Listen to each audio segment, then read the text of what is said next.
Georgia and number 3 Alabama, minutes away from what should be another epic showdown here at Mercedes-Benz Stadium as we prepare to crown an SEC champion. And as we get closer to game time and the players get back on the field here shortly, I need your final thoughts and your official winner. Rick, first. It's very difficult to pick against Nick Saban when he's 9-1 in this game, 7-1 at Alabama, 2-0 at LSU, but I'm doing it. Pressure is a privilege indeed. The Dogs win today.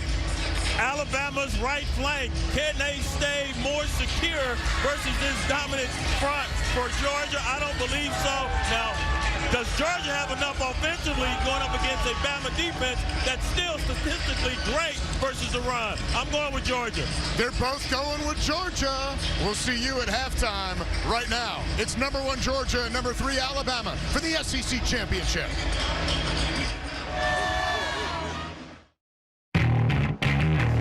Welcome to Atlanta, Georgia, a southern hub of culture, food, and sports.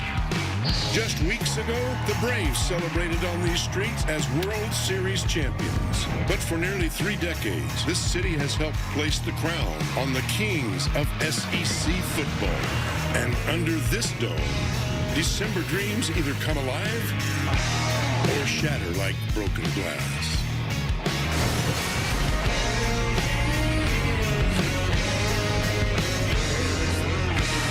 And for these two rivals today, this town is a common intersection at the crossroads of glory. First, it was for the national championship, which ended with a walk-off. Here's Tua stepping back, looks long, throws end zone, touchdown! Devontae Smith! Alabama is back as the champion of college football. How about that? Less than a year later, in the SEC championship, the tide turned to the bullpen. Quarterback draw, Jalen Hurts. Touchdown. Are you kidding me? Welcome back, Jalen Hurts. Alabama wins.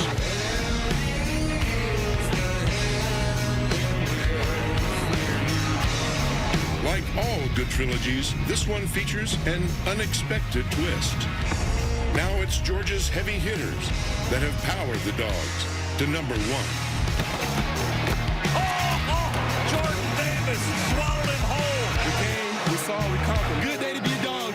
They'll take another swing at dethroning defending champion Alabama, who roll opponents with the long ball.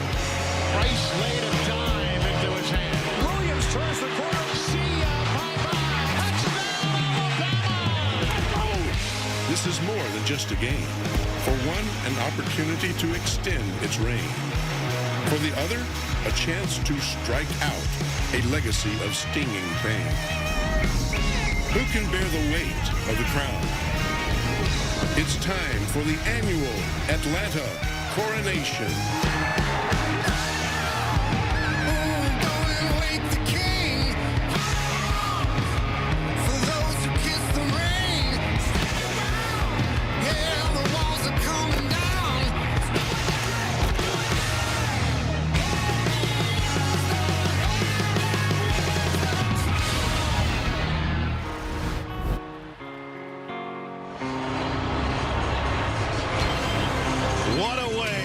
To set the scene as we welcome you to the SEC Championship on CBS, presented by Dr. Pepper. Our matchup, the best in the East, the best in the West. The Georgia Bulldogs from Athens, about an hour away, and the third-ranked Crimson Tide from Tuscaloosa. Sold-out crowd, and it is electric in here. And welcome, everybody. I'm Brad Nessler. My partners are Gary Danielson and Jamie Erdahl. This one's been kind of circled on college football fans' calendars since about August, Gare. Yep. And when you look at this game, the heartbreak that Georgia has felt at the hands of Alabama, we went through all the niceties with the coaches last night. Kirby Smart said, it's not about Alabama, it's about us. Were you buying all that? No. They've done a good job of it, but I think Kirby Smart, all through the winter, all through spring, all summer, he kept grinding his team. Can you get past Alabama? And for Alabama, I think Nick Saban has been chiding his defense, saying, I remember when we used to be the best defensive team. These two teams want to play each other. Well, a record 14th appearance for Alabama, the 9th for Georgia. A couple of quarterbacks that are great stories. They're similar in stature, but they're very different in style, and I guess you would call it pedigree. Blackshear, Georgia, walk-on Stetson Bennett, some kind of story over the last year and a half. And Bryce Young, the 5-star from California, who's maybe the front runner for the Heisman Trophy. Let's start with Stetson Bennett. If you took his story to a movie producer this time of year, we're throwing the script out. That ain't going to happen. No, and I can tell you as a walk-on, every practice is intensity. Every meeting, every scrimmage, and through every game, he's had to continue to prove himself, and he has. He's an important part of this offense now. The team believes in him. He gives them a dimension, and Alabama will have to be ready for him to do that little stuff. When he runs the ball, he's got an extra dimension in the offense. Well, we've seen Alabama already a handful of times this year, and it seems like every week we're more impressed with Bryce Young, even when things got tough last week in the Iron Bowl. In 5 openings, we've always talked about Bryce Young, but it was in the closing of the Auburn game that everything came to fruition. He showed all those skills in one clutch drive. A 3rd down pass, a 4th down pass, a 3rd down pass, and then he puts the game away to tie it with another 3rd down pass. He showed everything he's about, cool as a cucumber, but I'll tell you, this guy, he needs help, and will he have it today? Brian Robinson, lower leg injury. We'll see how good he is to go. He won't be 100%. We know that already. And they need all the weapons they can get because, as we've talked about all season long, they're playing against a remarkable defense in Georgia. There's been a lot of unpredictable stuff in college football, but the constant of college football in 2021 has been the Georgia defense. They've showed up every game. They don't even like to give up first downs. They've got stars at every level. Jordan Davis, Jalen Carter, 2 great linebackers, Indeed and Tyndall. They've got players that make plays, a great defense. The Georgia Bulldogs, the #1 team in the country, undefeated at 12-0.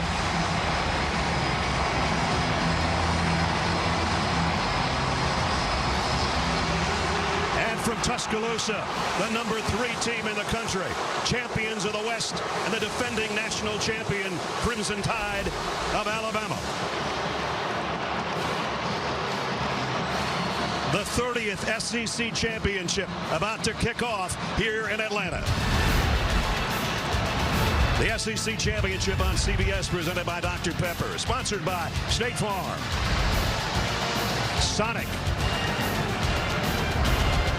20th Century Studios, The King's Man, and by Dr. Pepper. On the season finale of the 30th SEC championship game about to commence. But before we kick, we check in the 3rd member of our team, Jamie Erdahl. James.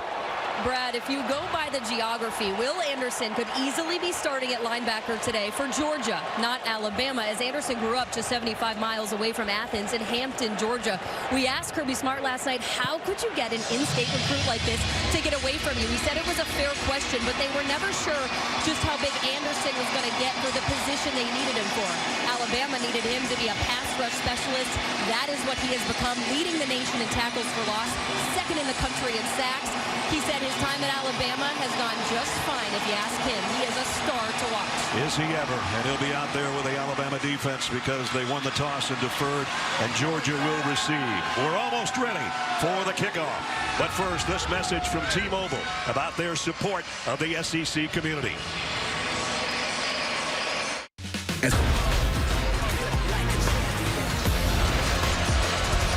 The 71st meeting between these Southern college football powers just about set to kick off. And Alabama has won 6 straight in this series. The only 2 teams all year that have been ranked #1. Alabama had it for 5 weeks, lost to Texas A&M. Georgia took over. They've been #1 ever since. Will Reichert has got it teed up from a sold-out Mercedes-Benz Stadium in Atlanta. Kenny McIntosh waits at the goal line.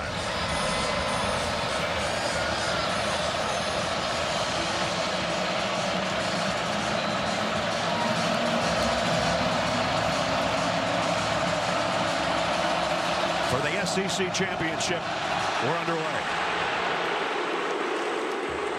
Taken just inside the 1. McIntosh got a little seam, and he got out to the 25. Good return. Georgia goes to work there. As we take a look at our Dr. Pepper starting lineups, and it starts with number 13, Stetson Bennett. Almost 2,000 yards passing, 21 touchdowns, 5 interceptions. He's 12-2 as a starter. Here's the group that'll join him. This guy makes Nick Saban nervous. When we mentioned James Cook last night, he kind of rolled his eyes. He had a big game against Alabama a year ago in the regular season.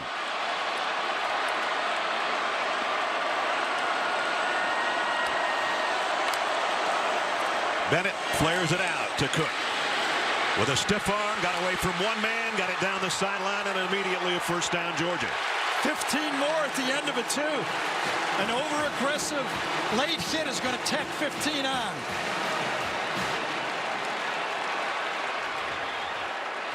Ken Williamson's our referee. Personal foul right here. Defense number 2.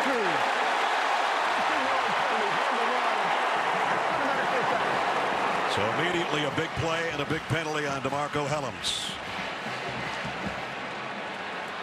Right in the Georgia bench. Yeah, you're not going to get away with it right there. Nope. So that actually moves it right into Alabama territory already at the 46-yard line.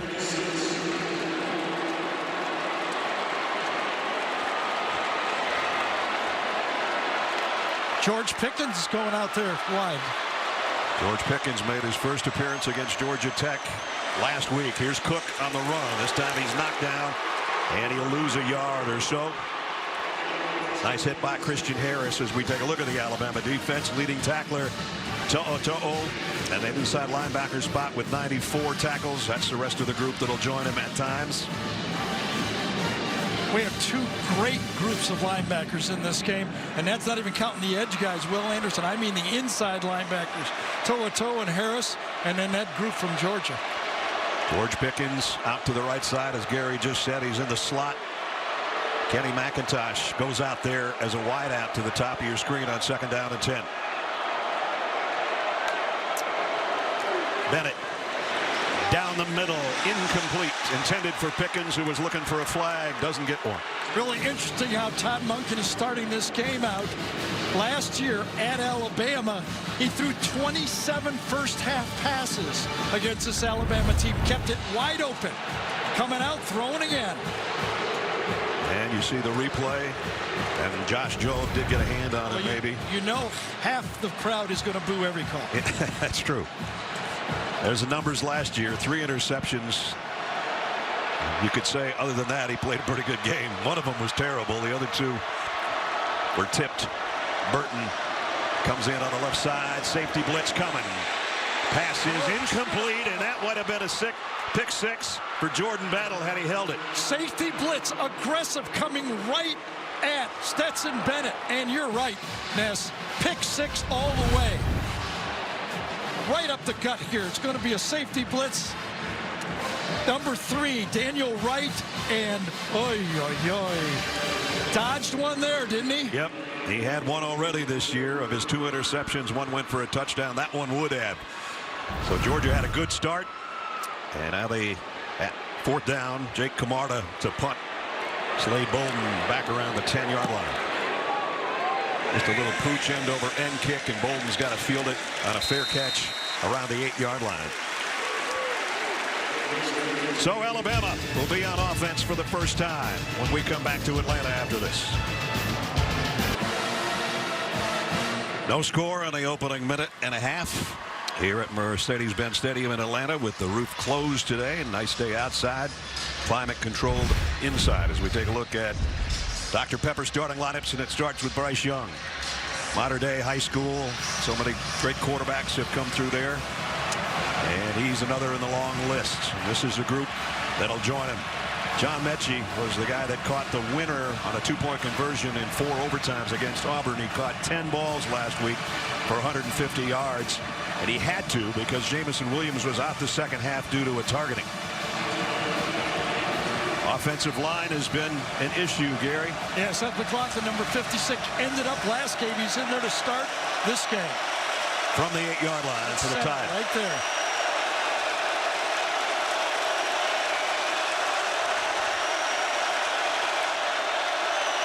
Latu, the tight end, in motion.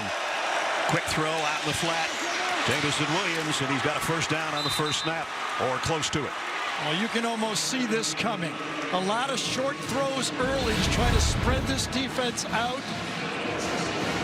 And for that, that means you got a block on the edge. And this time, Alabama blocked them both. You expected tempo. You got tempo. Yep. You talked about it yesterday in our meeting. And one play, one first down, and they quickly line up. They're taking their time now, but they were on the line of scrimmage and ready to go. Bryce Young just overshot Mechie. Got one hand on it. Back there defensively was Keely Ringo. One-on-one coverage instead of throwing the short route, and that's what Georgia's going to say. Like, we can take away the short route, but then they're going to get the fade. What the tempo does is keep Jordan Davis on the field. They can try to tire him out by keeping him out there with the tempo offense. Bolden in motion. Here comes a blitz. Brian Robinson. Woo. Big hit by Lewis Seen as we set the defense for Georgia. He's a big part of it. Seen one of the top tacklers in the secondary. The guy that runs the show, though, is Nakobe Dean, the linebacker, a finalist for the Butkus Award. Great discipline by Georgia. They got their big guys off the field before Alabama could get set up. Another blitz. A quick throw and into some traffic, incomplete. And it's 4th down.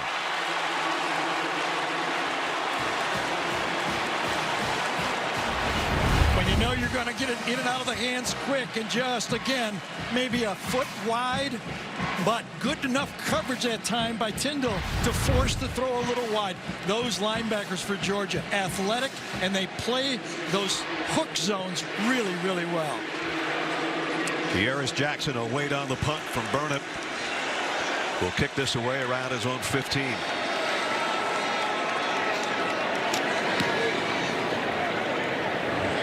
Jackson camps under it, takes it at the 27, goes down at the 27. And it's Jamison Williams. Yep. Last week, he got a targeting on punt coverage. This time he gets a tackle. Well, he went low. We'll say that. He didn't use his head. That's right. So good coverage. Georgia will have their second possession when we return. Way tomorrow here on CBS. And that's some good news for Alabama on their defense. DJ Dale, number 94, has been nursing injuries the last couple games, did not play in the game. One of the anchors on the inside of that defense. Georgia now with Zamir White in the backfield with Stetson Bennett. And he'll get, the ball is still in Bennett's hands. He gets dropped at the line of scrimmage. To'o was there, so was Helms. So they ran the zone read keep off of Will Anderson that time, but Henry To'o stayed home, made sure that Stetson Bennett didn't get a free run. Todd Monken, the offensive coordinator for Georgia, likes to feature an early run by the quarterback in the game so he can set up that counter game later and keep those ends honest. 2nd down and 9.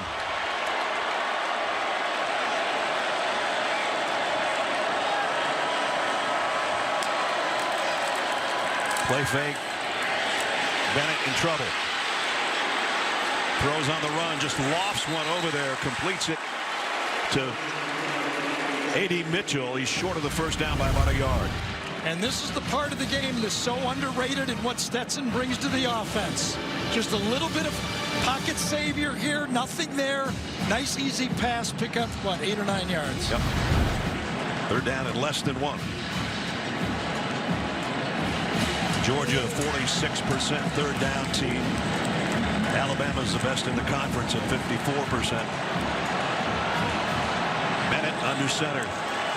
And they give it to Cook on an end around, and James Cook, perfectly timed play, and he's out to the 45 and a first down. Well, I can tell you right now that Dan Lanning has got a lot of reputation and accolades for doing a great job with the defense, but Todd Monken, in my mind, could be assistant coach of the year. The way he's kind of moved this offense and made it work with Stetson Bennett. Georgia knew they'd be great on defense, but they've been really good on offense too. Todd in his second year as the offensive coordinator for the Bulldogs. First down at the 44. Zamir White straight up the middle. Takes a whole bunch of Tide players for about 8 yards. I'll tell you, Warren Erickson that time, the right guard, really took his guy right past the hole. Watch him just get his block and push Mathis right by and cut right behind him. Beautiful block by Erickson. Brings up second down and short for Georgia. Georgia goes with 2 tight ends about 48% of the time. Amazing. They've got 2 of them in there right now, Bowers and Washington. But it's Zamir White. Whoa, just tackle by Will Anderson of the towel, or he might have been gone. But here's the interesting thing about this Georgia defense is you watch this run, even though you say it's 2 tight ends, but because Brock Bowers, number 19, who plays tight end, is such a threat, Alabama goes nickel against it. Georgia believes they can run to the Alabama nickel defense. Lad McConkey in motion settles in as the wideout to the left on the first down at the 39. Georgia's second offensive possession here in the opening 5.5 minutes. Back in Alabama territory. White off the right side. Anderson's draped all over him. Fedarian Mathis there as well. Will Anderson gets a lot of hug for sacking, tackles for losses, but he plays tough at the line of scrimmage. He's just not a pass rusher. Turn on the tape and you see him. He's committed to handling the run as he is rushing the passer.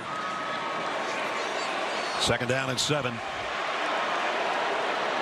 at the 36. Cook is back in the Georgia backfield. They fake it to him. Bennett throws complete. It is Bowers. First down for the big Georgia tight end. Well, here's that bunch, and we were talking about Alabama plays Bowers as a wide receiver. They've got nickel in, but he still gets open. Well-designed play. You've got someone coming out the flat to hold the short coverage, and the protection allows Stetson Bennett to go to the layered short cornered route to the tight end. A pickup of 18 to the 18 for number 19. He was one of the best tight ends in the country. Didn't make the finalist list for the Mackey Award. Not sure he shouldn't have been on that list, but here's the toss sweep. James Cook behind his blockers and down near the 12. 3 tight ends in the game this time. John Fitzpatrick is in there. Overloaded. Fitzpatrick gets his block, and then Warren McClendon's coming around the big tackle. They've got a lot of beef in front of that round. 3 tight ends, 5 offensive linemen. They're running at that nickel front from Alabama. Bowers gets a breather after a pickup of 6 on the play. Kenny McIntosh back in, as you see, with Stetson Bennett in the red zone for Georgia at the 12-yard line of Alabama. Second down at 4. McIntosh stood up the line of scrimmage by To'o. Might have gotten a yard. It'll bring up third down.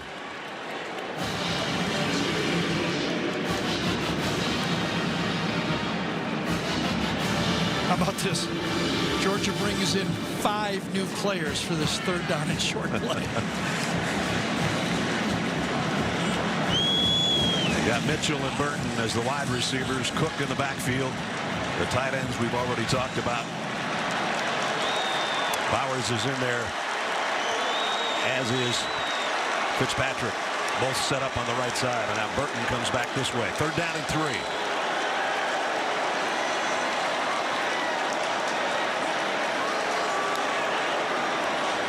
Bennett scanning the field, running out of time, and down he goes way back around the 24-yard line, and it's Dallas Turner. So Pete Golding, defensive coordinator, guessed right. Georgia thought they were going to go man-to-man. They wanted a wheel route. It was zone. Nowhere to throw the ball. They shift off beautifully in there. It was really like a combo coverage for Alabama, but nowhere to go with the real route, no pick on the play, and that led to the sack. And it's going to be a longer field goal attempt now. Kind of the trademark of the Alabama defense, switching off those man coverages or zone coverages and not covering grass, but covering men. Jack Podlesny will try from 38 yards out. The kick is on the way, and Georgia takes the lead with 6:02 to go first quarter.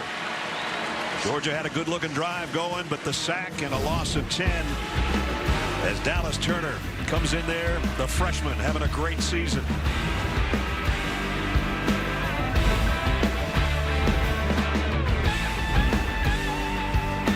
Can't be home to watch the Army-Navy game presented by USAA on CBS? Visit CBSSports.com or download the CBS Sports app on your phone or tablet to stream the game live.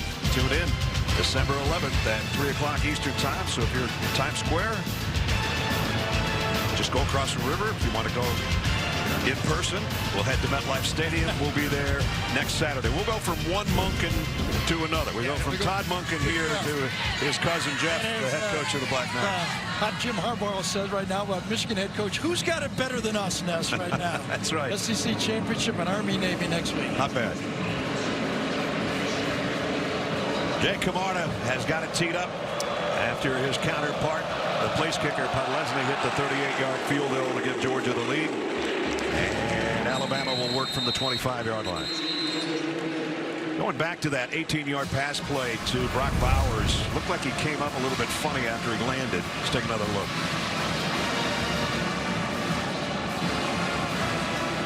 Yeah, and he kind of winced right there. With his right leg, didn't he?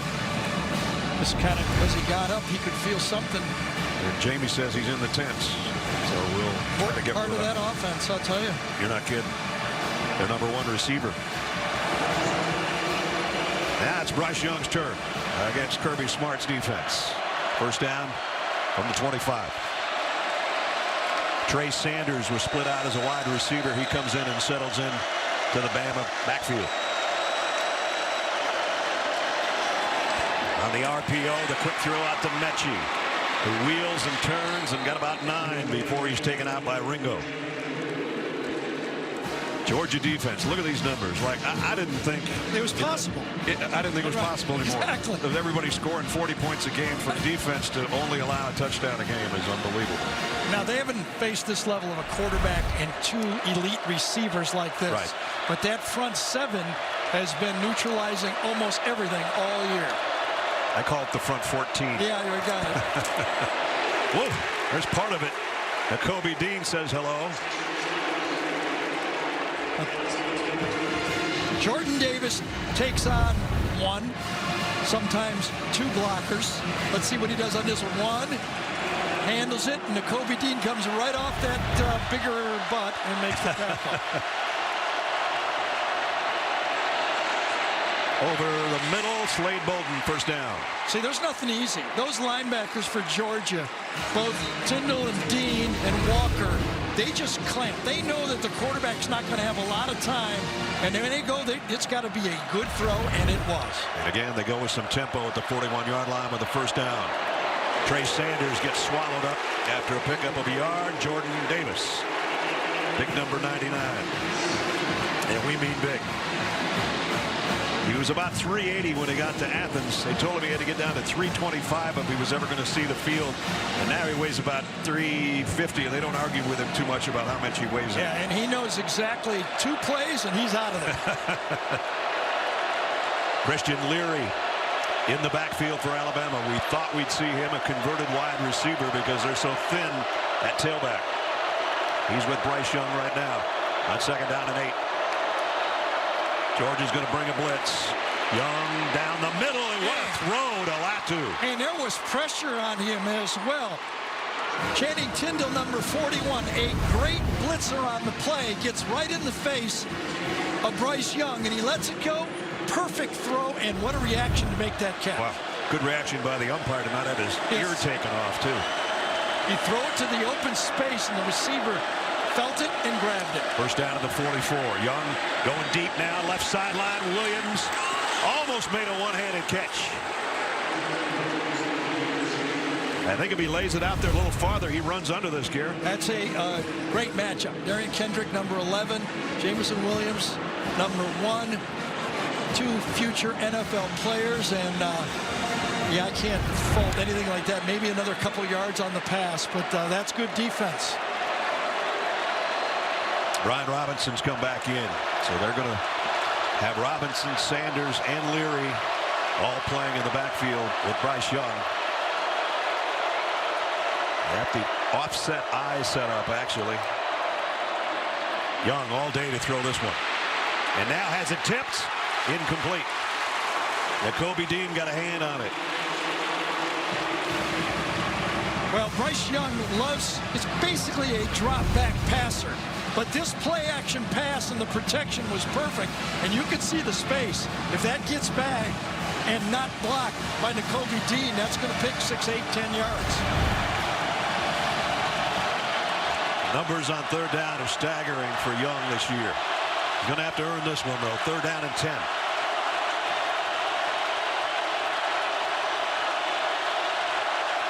3-man look, but who's the 4th rusher? And 5. And 5. Nakobe Dean's coming. Young overshot Slade Bolden. And Lewis Seen says, nuh-uh. It's a good matchup for Alabama. Slade Bolden on Lewis Seen. A strong safety type against your route running slot back. Good protection. Coverage. Ball just slightly high and behind. And it brings up 4th down in a punting situation.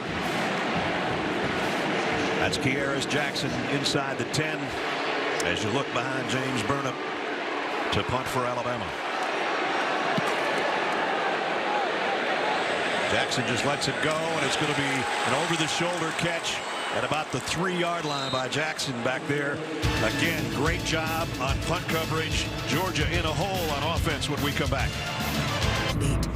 For the hit, the catch, the run.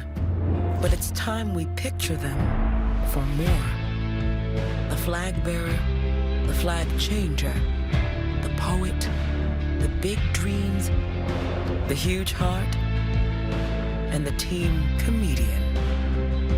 More than students, more than athletes.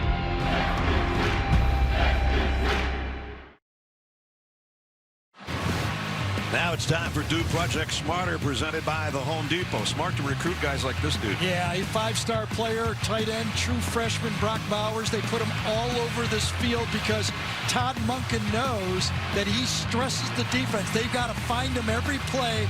And as athletic as this guy is, this one against Kentucky, we were there for this one, right, Brad? Yep. Ball was 3/4 the way to him, and he reacted to it and gets the touchdown. Jamie tells us from the field, as you saw, Bowers out of the tent and apparently ready to get back in there. Not on this play, though, from the 3-yard line. Zamir White flanking Stetson Bennett. And motion. Both teams pointing at the other, but I think it's going to be a false start on Georgia. I think so, too. I think Georgia just flinched on the right side. I thought. Kirby Smart in his 6th year as the head coach. False start. Offense number 54.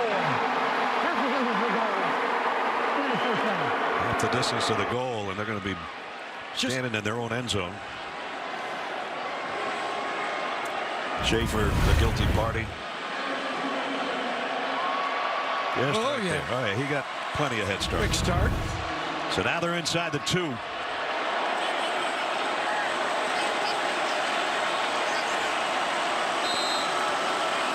Alabama with Georgia backed up has their regular 3 linebackers on the field. No nickel defense here. They want to stop the run. Bennett, quick throw, got it out to McConkey, who got it out past the 5. So we're just talking about Brock Bowers, a 5-star. But if you thought about, this program was rebuilt by Kirby with these recruiting classes.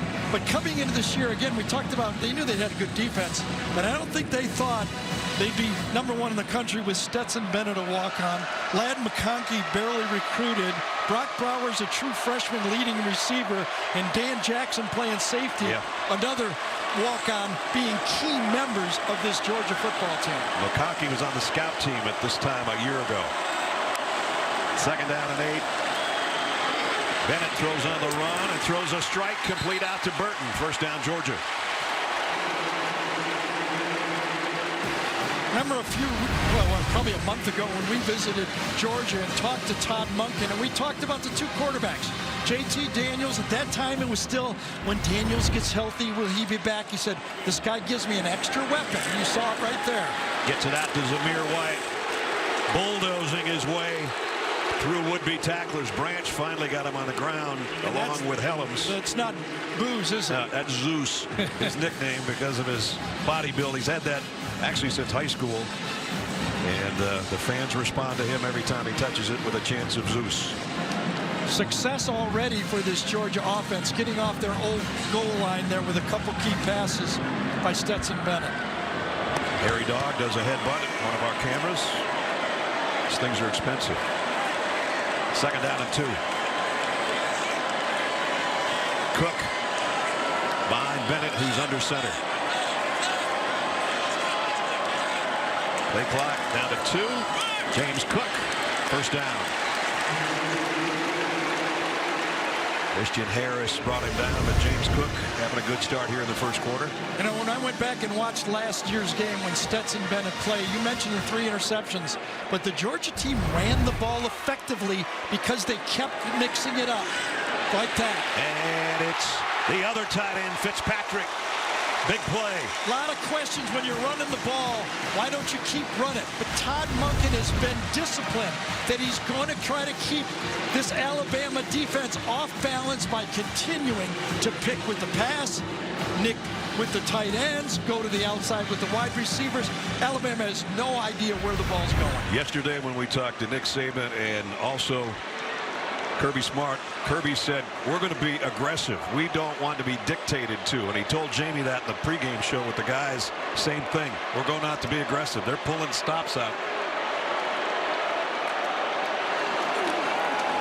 Bennett wants to go deep. Does. And caught by Burton. I beg your pardon, it's Pickens. George Pickens inside the 10. He hasn't played all year. He came in the game with 1 catch for 5 yards. But he's an elite NFL receiver. He can do this. He's 6'5". And he did it with the almost back shoulder throw, downfield play.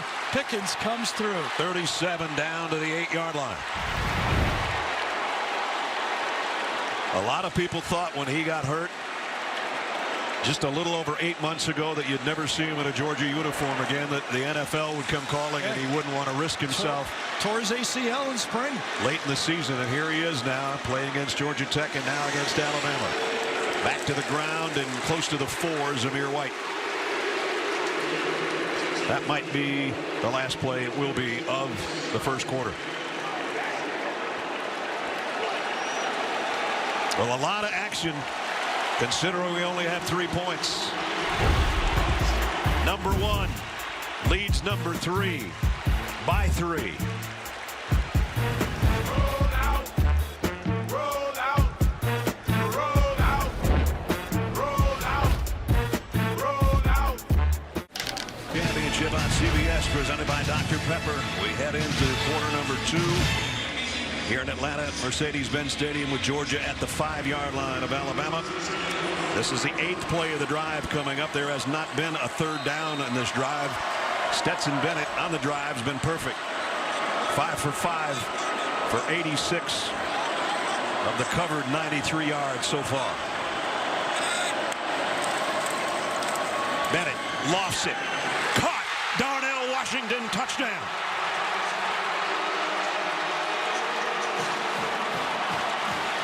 His first of the year touchdown. That's his 9th catch. And this is basically an alley-oop. You've got the linebacker on a 6'7" tight end. How about that creativity? Instead of going for the fade to the outside, they go fade right here to the linebacker. Linebackers aren't used to handling that, and Toa did not. What a beautifully conceived and executed drive. Perfect drive for Stetson Bennett to get his 22nd touchdown of the year. But Lesney in for the point after. It's up and good. They say you can't coach tall. 6'7" over 6 foot. Yeah, he's always going to be the same size, right? Yep. Every game. Every day. What a drive from the 3-yard line to the end zone in 8 plays in 3.5 minutes. 10-0 Dogs. Progressive. Wednesday on CBS. CSI's on the hunt for one of their own. Can they save their friend and protect the legacy of the crime lab? It's the season finale of CSI Vegas. Wednesday, 10/9 Central on CBS. Nick Saban talking things over with his defense. Just gave up a long touchdown drive. This is why coaches stay in there 100 hours. From film, they knew they had this matchup. With the formation, they knew it was going to be tight end on inside linebacker. Perfect formation, got the coverage they wanted. Coach gets the credit for that one. And recruiting a 6'7" tight end. That too. Todd checking into his He needs a bag pen. of tricks. He says, I've worn one pen out in the first quarter. Yes. He's been on it. Been some beautiful play calling and execution by his quarterback wasn't too shabby either. You can tell he believes in his quarterback, okay? That was the question all year. Is Stetson Bennett good enough to beat the big guys? This coaching staff and his teammates believe he is. Alabama's turn. Alabama's turn, and they have not done well in the first quarter, as you saw over the past several weeks. RPO and incomplete as Bryce Young got hammered just trying to get the fake in there. Channing Tindall came flying in. I'll tell you, these two guys, for this Georgia defense, you get caught up front, but these edge guys coming right around this time. It was front inside linebacker Channing Tindall. Lines up inside. It's a run blitz. Because of the RPO, it turns into a pass blitz. Turned into a splattered quarterback is what it turned into. Yeah, Bryce Young goes, I'm kind of used to this after last week. Yeah.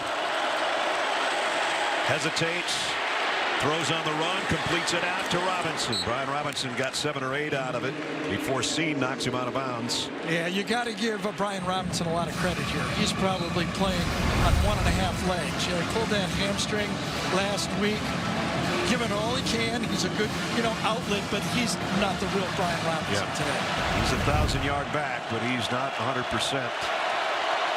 He's got the calf with a sleeve on it. The hamstring was a little bit pulled a week ago against Auburn. None of it's feeling too good for number 4. Here comes the blitz. Down the middle and on the fly. Jamison Williams, extra speed on the gas and gone. Touchdown. Just like that, Alabama with the answer. This has got to be a busted coverage. No way. First of all, Brian Robinson takes on the blitz and allows the throw. But watch this lack of coverage in the middle of the field by Georgia. What's going on here? Nobody on the slot, dangerous receiver, and not going to catch him. Nope. Christopher Smith was trying, but what little angle he had dissipated, courtesy of number 1. Reichard for the point after. Wobbly, but he got it through there. And Brian Robinson, we talked about him giving up his body for his football team. Watch this block right here. That's why he's in there, helping inside, and that allows the throw for Jamison to turn on those Jets.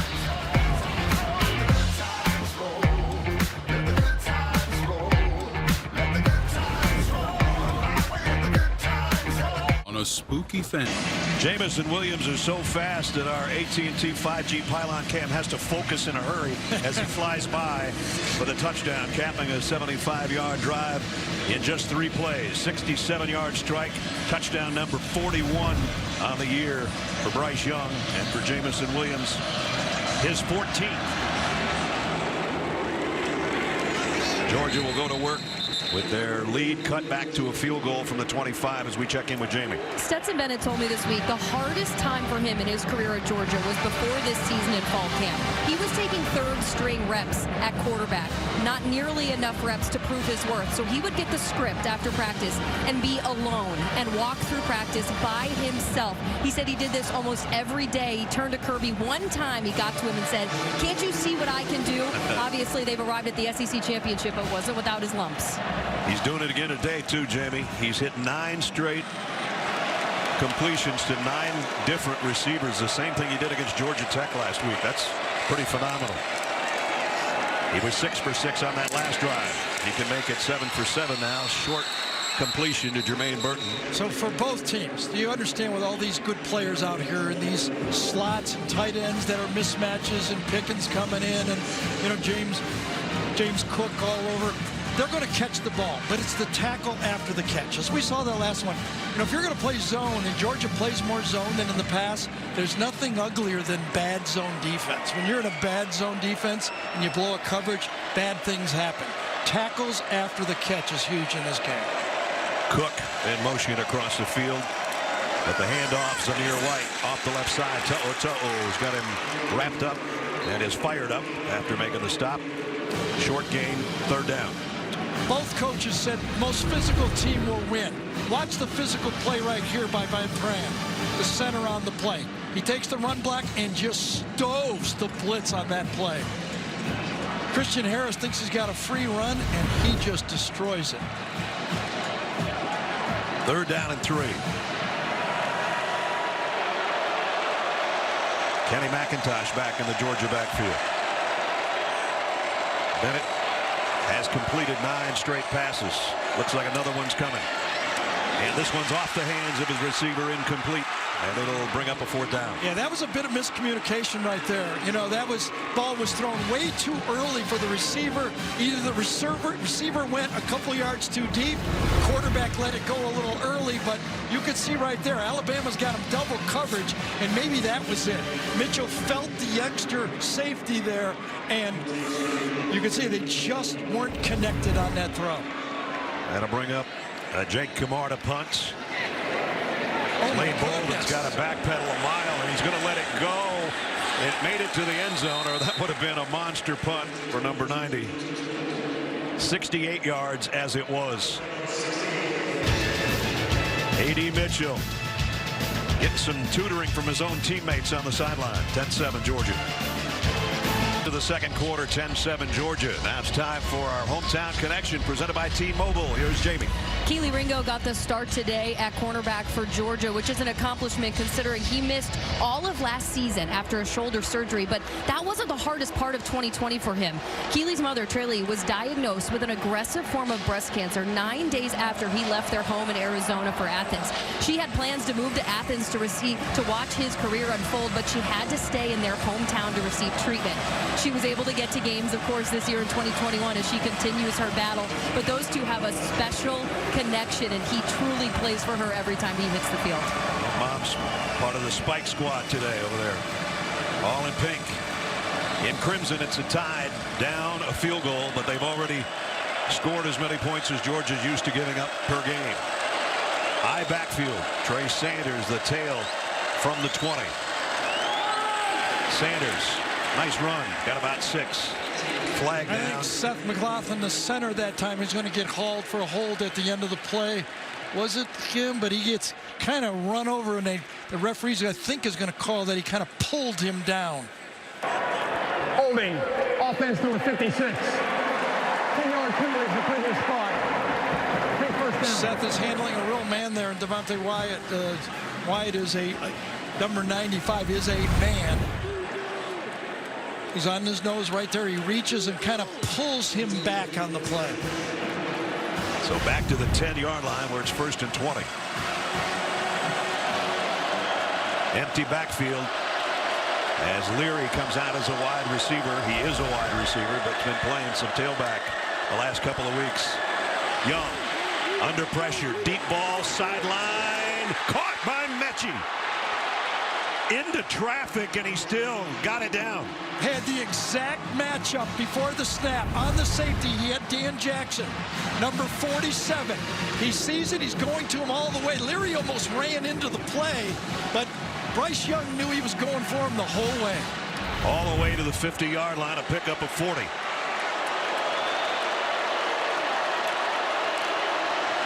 And now the quick throw to Jamison Williams. Williams with a blocker. He's got the sideline, and he's got a big play. Did you see that acceleration? Just as he got about even, you could see him turn on the jets. 6th gear overdrive. Pickup of 23. All these short passes means that offensive line doesn't have to block very long. Good job that time. In the slot, Slade Bolden does a nice job of handling his man and allowing Williams to get to the edge. So those big play wide receivers have picked up 63 yards in 2 plays off the right arm of Bryce Young. First down at the 27. Robinson dropped for no gain. Jordan Davis, a big fella. Yeah, that is still tough. This Alabama team has not been running well, but you can't not run the ball. Bill O'Brien knows. Kind of got the flow of the game. Right there's Bill with the white cap on. You can't just not run the ball. You got to give him a little bit of it to keep him off balance, but he knows he can't depend on that run game. Robinson stays in. Slade Bolden joins the backfield and now comes back out of it. Young pressured in the middle of the field in the pocket and a lateral to Brian Robinson, and he's got a first down. You talk about improvising. You talk about point guard. I mean, Doug Flutie is saying that's a good play. Look at this one. How did he know he was there? 13-yard pickup. And flipped it just like the best option quarterback could do it. What a play. All the way to the 14-yard line. So big chunk plays by Alabama. 5th play of the drive and at the Georgia 14-yard line. Blitz coming. Robinson maybe got a half yard. Alabama has put their extra offensive lineman in the game, Kendall Randolph, but the play before deserves another look, right? Coming out, he doesn't ever look over there until the last second. Well, we've had defensive coordinators say to us, there's Craig, his dad, we've had defensive coordinators say to us it's Patrick Mahomes-like, and that one was. And now he's aiming for his receiver to get to the end zone, and he got it to him. Touchdown, Mechie. Hey, now remember, that offensive line a week ago, this time you got to salute him because he had time, as Ness said, to point his receiver the way he goes. No rush, handled well, good pocket. He points to Mechie. Mechie says, okay, throw it to me. That offensive line did their job. Extra point is good. Alabama's got the lead. They were down 10-0, but back-to-back touchdown passes by the sensational number 9, Mechie, from 13 yards out. And it's 14-10 tied.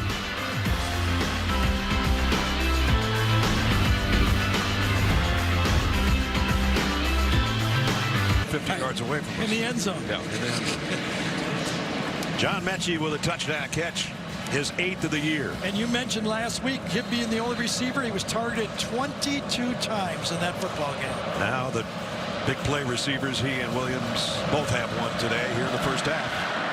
And Alabama has doubled the amount of points Georgia's used to giving up. So that drive by Alabama, we saluted that offensive line and how they gave Bryce Young time to point it out. Let's see how much time it was on this play. Gets back in the pocket and lets that ball go. Beautiful protection up front. But look at Jordan Davis out of gas. Not much of a pass rush. Javion Cohen doesn't have any problem handling him on play. Now he'll get a breather now, but you mentioned it earlier that when they're going hurry up like that, he can't come off the field. Georgia's only trailed for 20 minutes entering today's game. They're behind now with 9:46 to go in the second quarter. James Cook. Man, he got about 5 out of that. Didn't look like there was going to be that much room. Tim Smith made the tackle.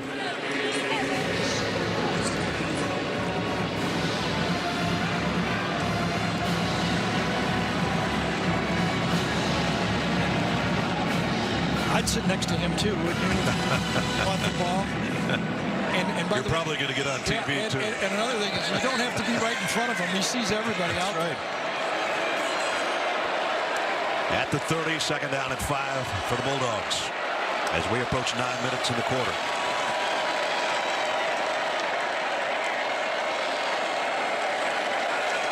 McIntosh in motion. Stetson Bennett fires high, almost caught by Bowers, but broken up by Brian Branch. Yes, good coverage. Remember, Alabama is keeping their nickel on the field, even though it's two, quote unquote, two tight ends. They're playing Bowers as a wide receiver. Branch was actually a little lucky this time. Kind of lost the coverage, and he ran right back into him to defend the play. So 3rd down at 5. There haven't been a lot of 3rd downs today. These teams don't get in 3rd down very often compared to some teams. But this is a 3rd and 5 for Georgia. An important one if they're to have an answer. Watch Cook right here. He's dangerous on 3rd down, running his option routes.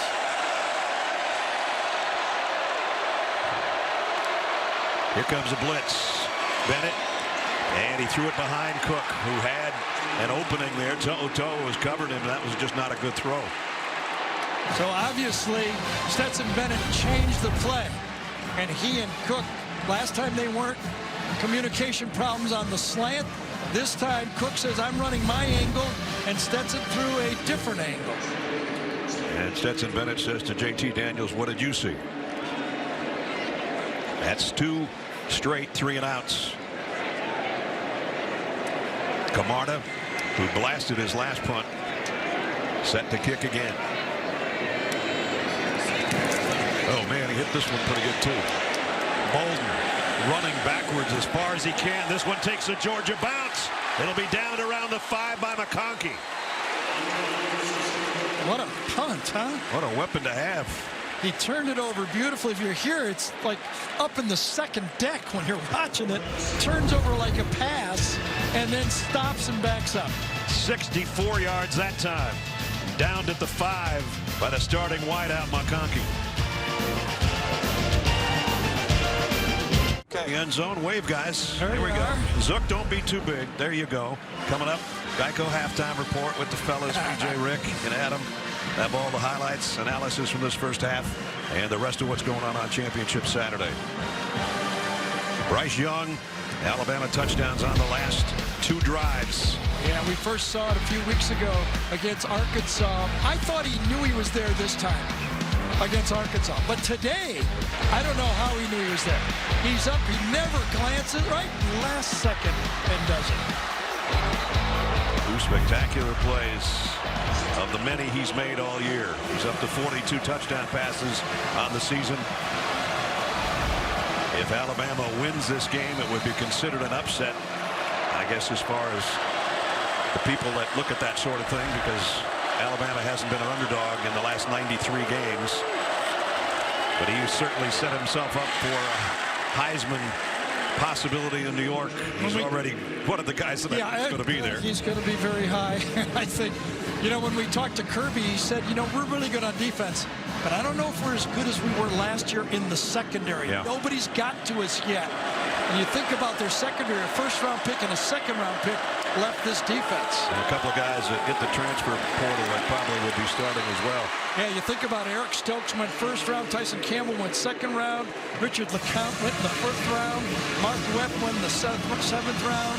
So yes, that's a new secondary out there that no one else all year has been able to put any pressure on. They've kind of grown and got better because the front 7 is so good, it's given them that opportunity. Yes. This would be a big 3rd down stop for Georgia. Yeah, I don't even know if it's a running down for Alabama, though. They almost got to think pass. Robinson's in there on 3rd down and 2.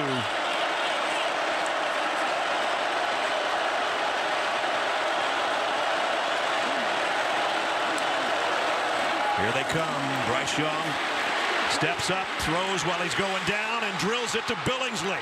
And Billingsley's got a big 1st down. Billingsley's uncovered the whole play, but Bryce had to clear himself out to throw the ball. Watch Billingsley, number 19. He's open the whole time, wide open, but it took a move up in the pocket to have time to find him. 22-yard pickup out to the 36. Now they go to the ground. This is the best run for Brian Robinson today, and he's in Georgia territory, and another 1st down. Well, I tell you, that time, the right side of that Alabama offensive line, Ekiar and McLaughlin did a great job picking up the stunt and giving the room for Robinson to go inside. 15 yards on the carry for Brian Robinson. Sanders will give him a breather. Sanders will carry it. He's going to go down for a loss, courtesy of Devontae Wyatt.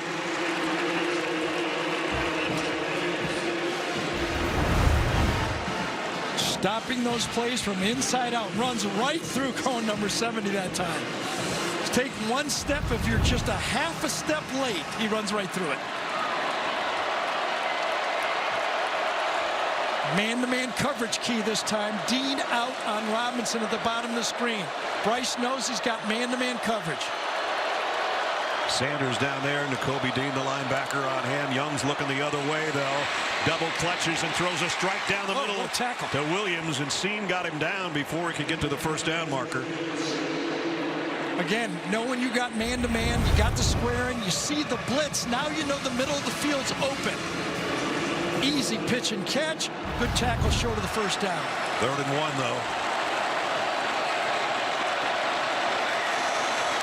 Now, Georgia shifts on their defensive front. The run is good for a first down. And Trey Sanders on the carry.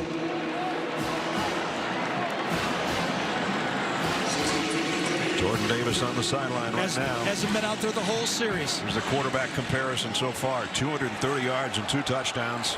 At one point, Stetson Bennett had hit 9 passes in a row.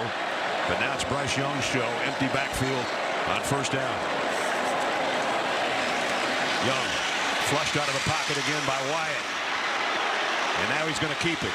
Doesn't like to run, but he picks up a big gain and then slides safely for a first down.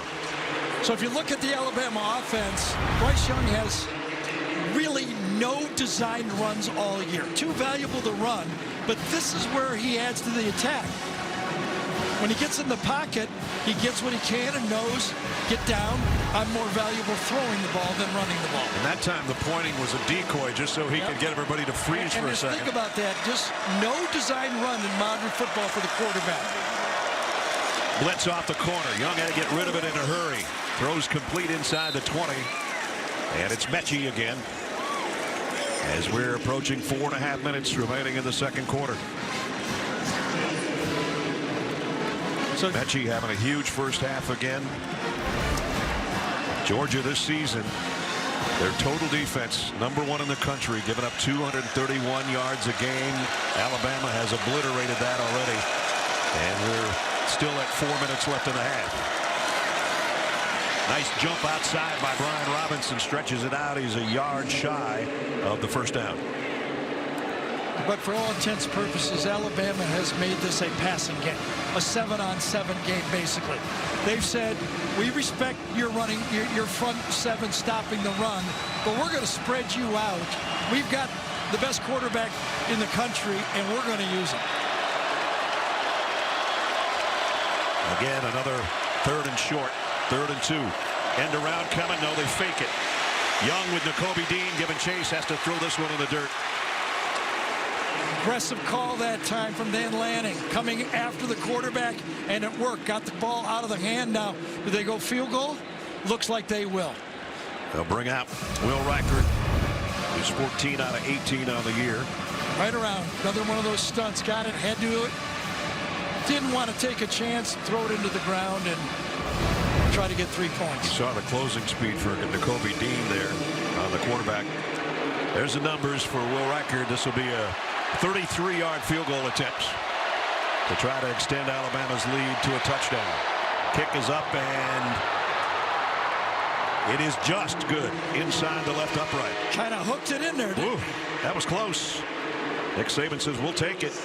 Every point is going to be vital today.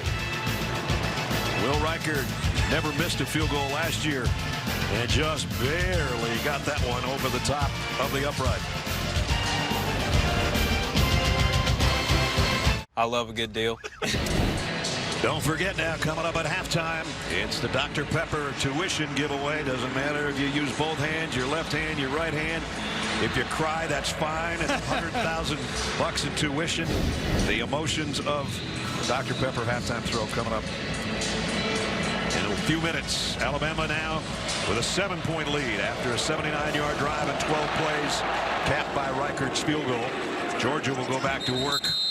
They've had back-to-back 3-and-outs, and they can't afford that right here, even if they get maybe a field goal before halftime. And Stetson Bennett's aware of that. He's missed a couple of receivers on the last couple of drives. Time for our Aflac trivia questions. We test your knowledge among Power 5 schools. Who was the last walk-on starting quarterback to lead his team to a conference title? Stetson Bennett, as we've told you, is a walk-on from Blackshear, Georgia. Went to junior college, then came back. Was about third string again. Didn't even know if he was going to see the field. Just kept grinding away. Here he is in the SEC championship game. And now his team's behind by a touchdown. Bennett. Look out. Mathis chasing. He sidearms it into traffic. Incomplete. To'o broke that up. Yeah, late flag on it. I wonder if they're going to get Joe for holding down the field here. Way away from the play. Josh Jobe against Burton on the play. Ken Williamson is our referee. Holding on the defense, number 28. That's an eligible receiver. 10-yard penalty for the previous spot. Automatic first down. Exactly. Yeah, bump and run to the bottom of the screen. Jobe is on Burton playing man-to-man coverage. Doesn't really know. Right there. He tries to yank him as he gets back past him, and I don't know about that one. That didn't seem like much, especially when the ball's not even anywhere near that direction. It just looked like two guys fighting for position to me. Gives Georgia a first down at the 35. Bennett under center. And he hands it off to Bowers, a tight end on an end around. He scored on one earlier this year like that, and he picks up a first down. Fitzpatrick's going to get called for holding on the play. John Fitzpatrick, 86. Stretch play to the outside. Byers gets it, but watch. 86. Oh, he yanks him down with his left hand. So that negates a 12-yard gain and a first down. Holding. Offense number 86. 10-yard penalty from the spot of the foul. A big first down. So they gave one, they take one away. Even it up. 3:15 remaining in the quarter. Georgia's closest game this year was their opener in Charlotte, beating Clemson. And since early when George Pickens made those two plays, we have not seen him again. You know, he's a tough matchup for this Alabama corners, and not back in the game.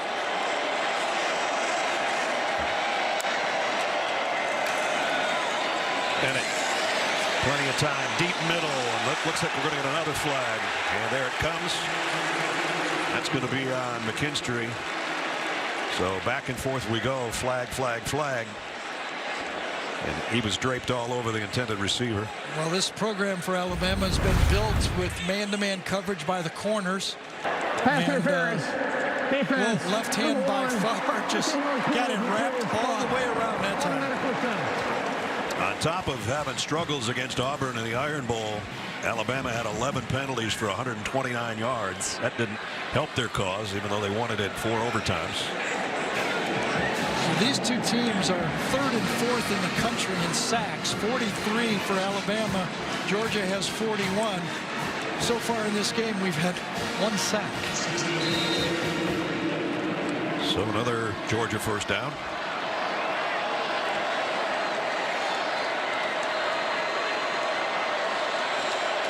At the 41. All the receivers to Bennett's left. Loads going long for McConkey. And that might be another interference. Flag a little late coming, but he couldn't get it out of his pocket. The back judge throws it on Brian Branch. Again, that's the matchup. Everyone, you know, last year, this year, when you get Branch matched up against these receivers, they're going to go at Branch. Safety type, McConkey's a wide receiver. They're going to throw it at him. Defense number 14.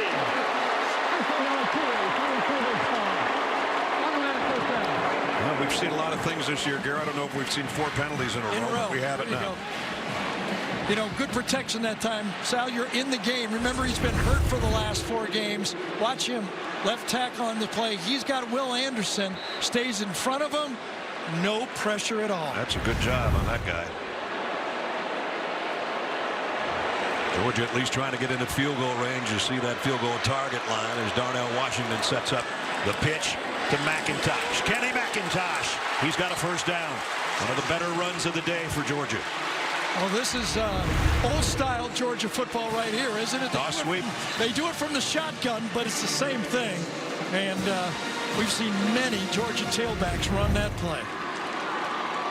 So good game by McIntosh. A first down to the 32-yard line. Now James Cook will come back in, and he will empty that backfield. He had 101 yards receiving against Alabama last year in the regular season. Bennett throws complete out. McConkey got blockers.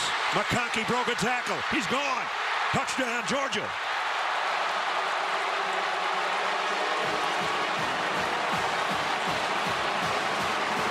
"32 yards with some good blocking in front. Ladd McConkey for the Georgia touchdown. Ness, remember when James Cook hit the deep touchdown pass against Alabama when he split out wide? Well, this time Alabama puts their corner on him, meaning they got a safety on the wide receiver. The adjustment doesn't work well because McConkey gets the ball and going against linebackers. The speed, the adjustment, and the fear of James Cook made the play. Extra point is good. We got a game. 2:06 remaining, second quarter. 75-yard drive in 3 plays. A 32-yard Bennett to McConkey touchdown, and we're dead even.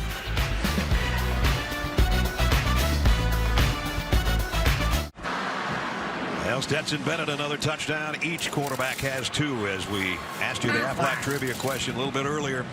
Among Power 5 schools, who were the last walk-on starting quarterback to lead his team to a conference title? A lot of people don't remember. Remember, Baker Mayfield transferred to Oklahoma after being a walk-on and won the Big 12 championship, and the Heisman Trophy. And the irony is Stetson Bennett made a name for himself being scout team quarterback and being Baker Mayfield. That's when Georgia played Oklahoma in the playoffs, and he drove the starting defense for Georgia a little bit crazy. Watch the design on this play. Quick screen to the outside just after the catch here. Look at this. Tight end there. Offensive lineman, offensive lineman, offensive lineman, offensive lineman. That's some firepower to split and gash that defense. And I know you've been there, but Stetson Bennett almost couldn't get that thing out of his hand fast enough, could he? He knew he had it. As soon as Alabama adjusted with the corner, he knew it was zone, and he had exactly what he wanted. These 2 offensive coordinators, Monken and O'Brien, are having heavyweight battle against each other. Now it's back into Bryce Young's hands. First down at the 25. Short throw to Billingsley. Billingsley stood up after a pickup of about 4. And Lewis Seen in on the stop. Keely Ringo as well. And the clock winds its way down under 150. Quarterback comparison. Pretty impressive by both these young guys. Young throws short again, and that's going to be a first down to Brian Robinson as he steps out of bounds with 1:31. I'll tell you, Brian Robinson's come through for this team, hasn't he? You're not kidding. They needed him, not obviously 100%, but his size and understanding the offense really has helped.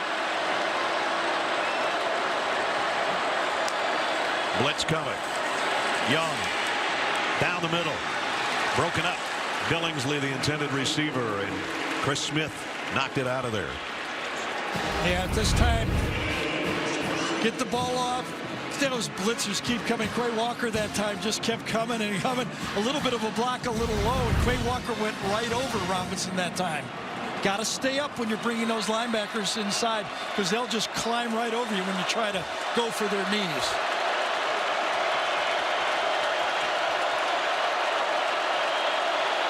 No movement at all for this Georgia defense. I would assume they're thinking zone if you're Alabama. Let's see if they bail from this look. They do. They do. About 2nd and 10. Young's going to go deep. Man out there. Williams. And he flags. Not this time.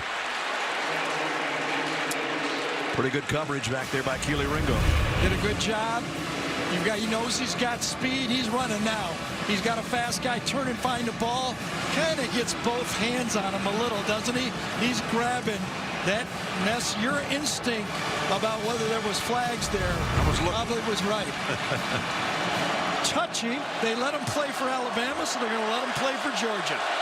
Alabama's the best team in the country on 3rd down and long. They've got one here.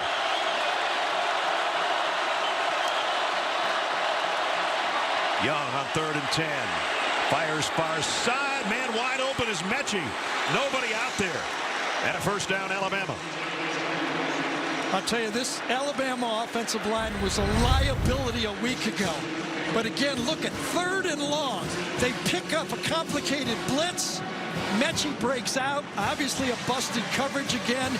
And Bryce Young finds him. You got a feeling if you bust a coverage, he'll find you. Man. To the 39-yard line on a 23-yard pickup for Mechie, who just keeps piling on the yardage. And so does Bryce Young. Still wanting more. This time he's high and incomplete. Intended for Brooks, who caught the big touchdown with 24 seconds to go in the Iron Bowl last week. We watched that game a week ago. 7 sacks, maybe another 7 pressures. But look at the Alabama line. Handled the stunts again up front. That's as good as you can do. Good coverage that time from the Georgia defense, but the front 4 of Georgia is not getting there. They'll have to bring the linebackers to get to Bryce Young. Each team with its full complement of timeouts. There's 69 seconds left in a half. Young in trouble, runs up in the middle of the pocket, got away from the rush, and he's going to get the 1st down, but the ball is out of the end. I don't know who got back on top of it. I think maybe Bryce Young. I think he did. I think he stuck out his right hand and got it. I don't know how, but he did. And Mechie's down. So Alabama fans holding their breath with number 8 on the turf. Here's the end of the play. Devontae Wyatt knocks it out. And it's out. That's a fumble. And he reels it back in. It's up by his helmet, and he outmuscles everybody for it. His arm's only half the size of Wyatt's, and he somehow got it back underneath him. Wyatt does a great job knocking that ball out.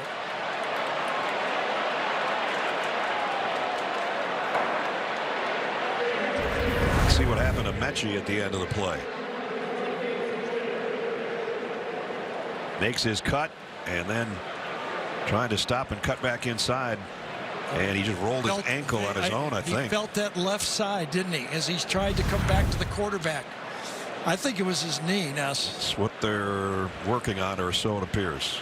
Those stops sometimes just, that's how you get those injuries. These guys are running at such a high speed, and they put the brakes on, right, and it doesn't work. The knee doesn't allow it. We'll take a 30-second break and hope that John Mechie's okay when we come back.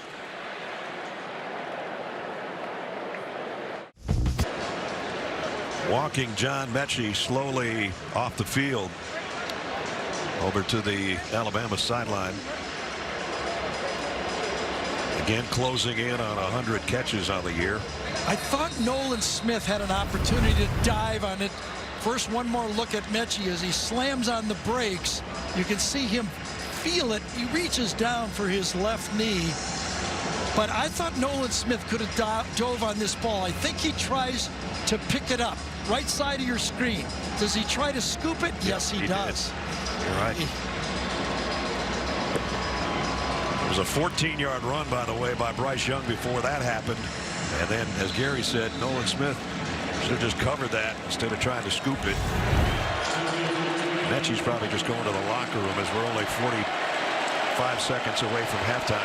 Meanwhile, it's 1st down after that scramble. And everybody, no, time's not a factor. All the timeouts for Alabama. Blitz is coming. Young is firing, and wide open is Bolden inside the 15. Another 1st down. Boy, I tell you, the inside leverage just a little bit too easy. Too much space here. Bailing out. Look at that open field. Tindo 41 is helping inside, but the perfect out route on the play.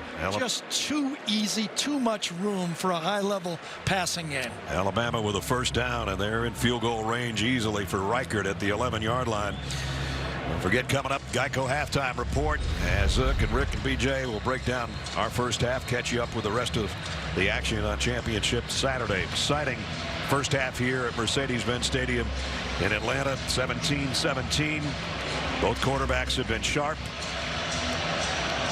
Georgia's already given up 10 more points in this game than they used to giving up an entire game. At one point, Stetson Bennett had hit 9 straight passes, missed a couple that could have been some decent gainers, but he's thrown 2 touchdowns. And look at that, 286, and we're not at halftime yet. And number 9's probably not done throwing it. That she stays out there. That's, I think, a good sign. Seems like it. 9th play of the drive right here. Christian Leary is in the backfield with Bryce Young. Young is going to take off running. Bryce Young, touchdown, Alabama. Does it with his arms, and now he does it with his legs. It was supposed to be a wheel route to Leary. Well defended by Georgia. This was not a designed run. Watch Leary go out to the right and watch Georgia put the defense. They've got it defended to the outside. Nowhere to go. Too much space. And Bryce Young seems to have the counterattack for anything he got, doesn't he? He does.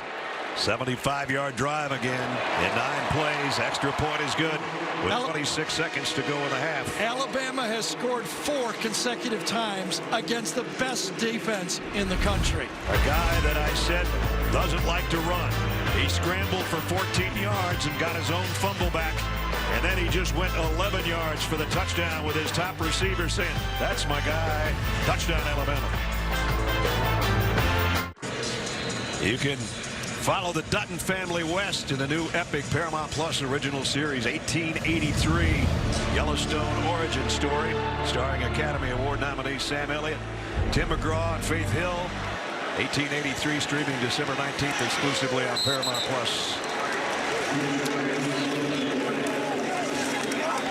So now Georgia has 21 seconds and 3 timeouts. We'll see if they do anything fancy. We did that Georgia game. Remember when the Georgia-Florida game when Georgia kind of crushed them? Remember, Alabama gets the ball to start the second half. You know, I'm thinking in this game, when I was kind of getting ready for it, is, you know, each of the last 3 SEC winners have scored 35 or more points. Now, Mac Jones, you know, they're being Joe Burrow, pretty good quarterbacks. I thought it'd be lower, but it looks like it's going to take at least 35 in this game. Georgia has never scored 35 points in an SEC championship game. They've had the lead against Alabama the last 3 times they played him, and has seen that lead go away in the second half. Now they're going to play it safe. Just a 1-yard loss. Tim Smith with a tackle on James Cook. You're correct in your call, but safe and smart, I think, should go together on that one. They don't need to lose the game in the last 30 seconds. And in this case, Kirby Smart says, let's just head to the locker room. We'll regroup. We've been down very seldom this year. They're down a touchdown right now. First time they've trailed at the half all year. And Kirby's with Jamie. Coach, what's catching your defense on its heels in the first half? Well, Bryce Young is. Bryce Young's doing a great job. He's making plays with his feet. They've got some really good wide outs, and we've struggled to cover those guys, and we're not getting pressure. At the end of the day, you got to get to him, or he's going to get you. He's a really talented player. He sees the field, and we've had a couple uncharacteristic busts and some pattern match stuff that we got to do a better job of. All right, thanks, Coach. Thank you. Well, Alabama with 365 yards in the first half against the #1 defense in the country. Halftime, Alabama leading Georgia 24-17. Stay tuned. We'll be back with a Dr. Pepper tuition giveaway right after this. James Corden's one. Welcome back to the SEC Championship on CBS, presented by Dr. Pepper. Just about set to start the third quarter, 24-17. Number 3 Alabama leads the top-ranked Georgia Bulldogs. And now, a taste of tradition presented by Sonic. Let's go down to Jamie. Brad, today we honor one of our very own. Before Aaron Taylor was a Super Bowl champion and a college football analyst for us here at CBS, he proudly donned the gold helmet of Notre Dame and was one of the best offensive linemen in school history. The two-time All-American was a team captain for the Irish, and next week will be inducted into the College Football Hall of Fame. From all of us here in Atlanta, congratulations, AT. AT, it's a pleasure to watch you play, even more of a pleasure to work with you. Just about set to start the third quarter. Welcome back, Brad and Gary. Jamie down on the field, obviously.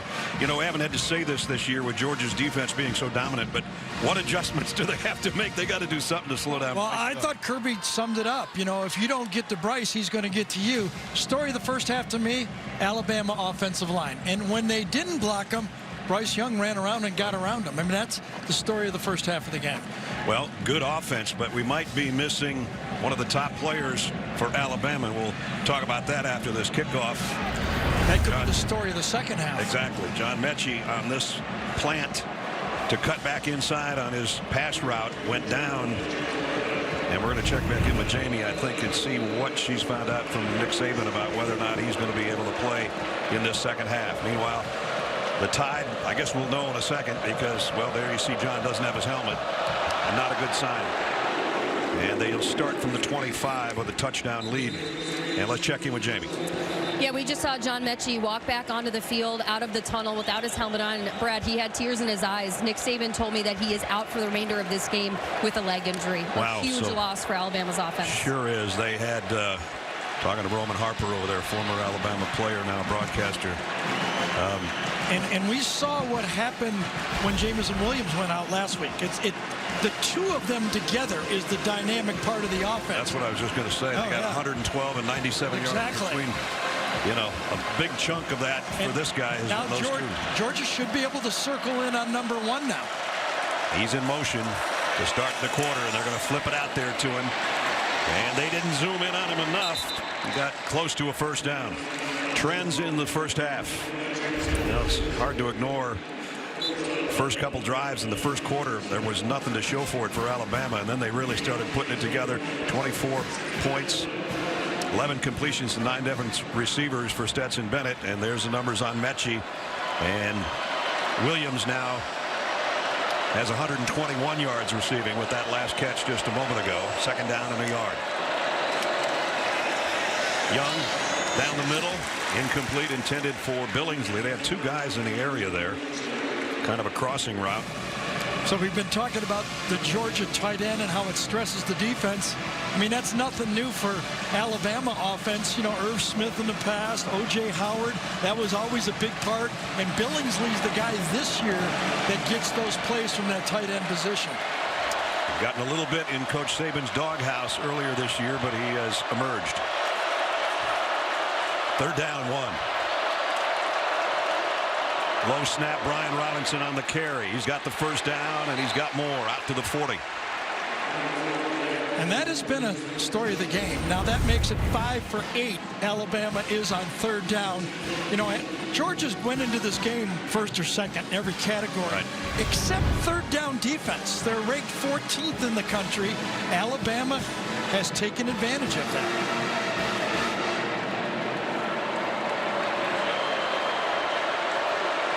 Jordan Davis trying to plug that middle for Georgia with a first down for Alabama at the 40. Slade Bolden was in motion. It's going to be a run. It's going to be Brian Robinson again, taken down by Jalen Carter, the other big guy on the inside for Georgia on the defensive front. And a first down run of 4 yards or more. Remember, this is the strength of this Georgia defense. Their run defense, again, handled by that offensive line. It doesn't have to be 13, 10 yards. 4 or more is a success on first down. That one was good for 5. Second down and 5. Trey Sanders in the backfield. Bryce Young drops. Plenty of time. Airing it out. Man's there. Jamison Williams, touchdown. 55 yards on a strike. Watch the Alabama offensive line handle the stunt first, because this pattern needed time. Right here, watch them handle the stunt. Chris Owens, they're going to crisscross. They both pick him up. And then to the outside, it's a stutter and go. It takes time to run a stutter and go. That's why the block was so important. Stop and then go. That's what creates a space. Double team, he runs by them both. And a perfect throw from Bryce Young. His third touchdown pass of the game. What a way to open up the third quarter. 5 straight drives. Points on the board. 1 field goal and 4 touchdowns. Reichert in for the point after. Up and good. Just a minute and 50 seconds into the third quarter. And the big play guy strikes again. Number 1 in the end zone. The lead goes to 31-17.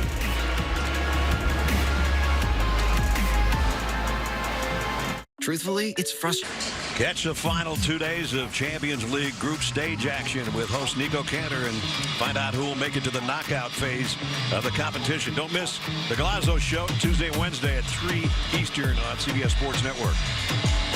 Well, just when Georgia was hoping for a 3-and-out or some kind of stop against the high-powered passing game of Alabama, Bryce Young hooks up 55 yards with Jamison Williams, and he now has 350 yards passing and 3 touchdowns.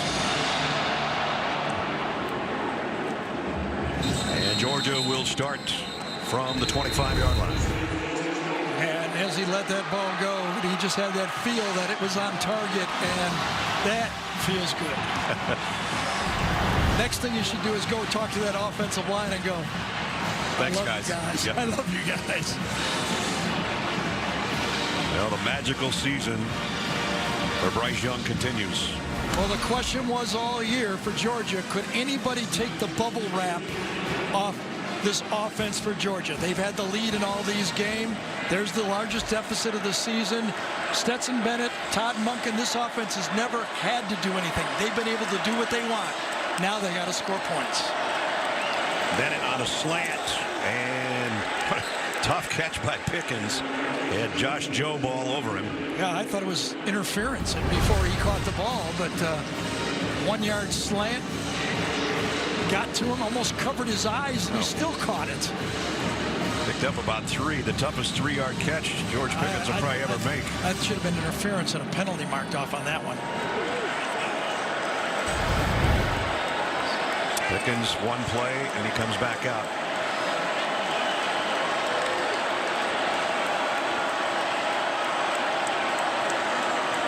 That's McConkey in motion. James Cook dropped for a loss by Will Anderson. He's been kind of quiet all game. Finally, with Alabama, with their nickel defensive end, he just runs for the mesh. Right to the mesh point. Who's got it? And he beats the block by Washington that time. Washington's trying to come across and get that block. He just beat it too quick on that play. 31.5 tackles for loss.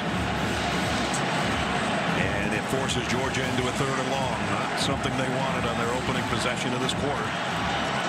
1 for 5 for this Georgia offense on 3rd down. To'o is thinking about coming on a blitz. Georgia shifts their tight end Bowers in close now on the left. They are going to bring the blitz. Bennett. Georgia picks it up. And he rifles it down to Jermaine Burton. And Burton's got a 1st down at the 42-yard line. You gave the key part of this play, I think, Ness. Picking up the blitz. It's a cross dog. Everything's handled perfectly. Clean pocket. Allows Stetson Bennett to step up and complete the pass. Funny how that works. That offensive line works. The passing game works. So Georgia's moved it to the 42-yard line. Kirby talking to George Pickens on the sideline. Cook stays in there as the tailback.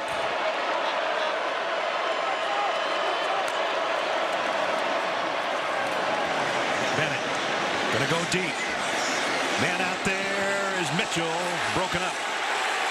And a flag. Well, you shouldn't be wagging your finger yet unless you look for laundry. Well, I'll tell you, one judge waved his hands off as no play, and then the back judge threw the flag. One judge says no, waved it off. Now they've been a little bit of a conference here to see what they're going to call. Does the left hand kind of grab him enough? Pass interference. Defense, number 1.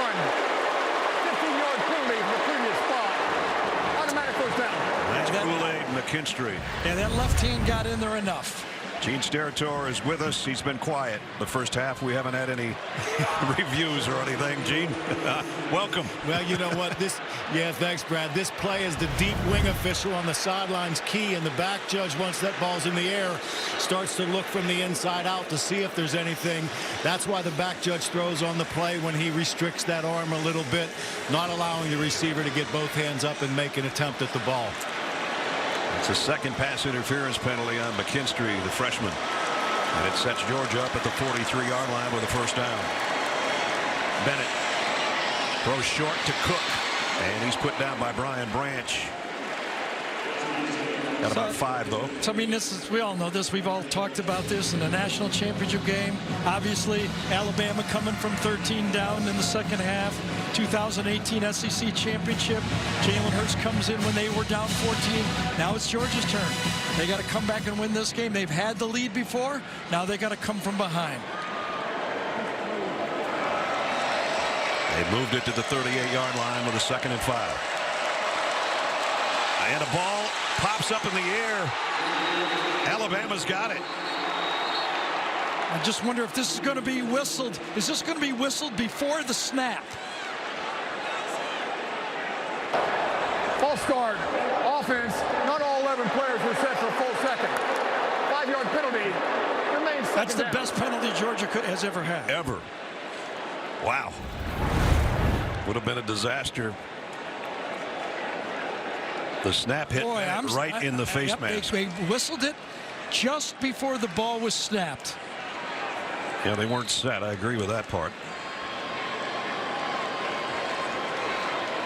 Yeah.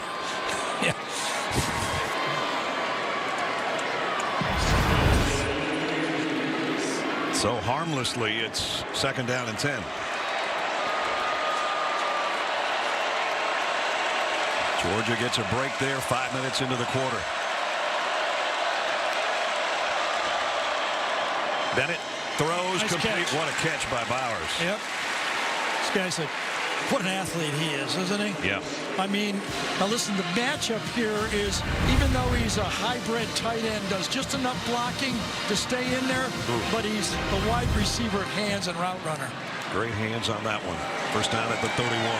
Play fake. Bennett steps up in the pocket. Now flushes out of it. Throws on the run to the end zone too high. Intended for Bowers. Kind of thought he should have ran that one. I mean, it's obviously a second guess. But on first down here, picking up 5 yards would have helped his team. Nobody really open. There wasn't a touchdown throw. He had an easy 5 yards and nothing really to throw to. No. So that stops things. That's 2nd down and 10. Little chance for everybody to regroup on both offense and defense.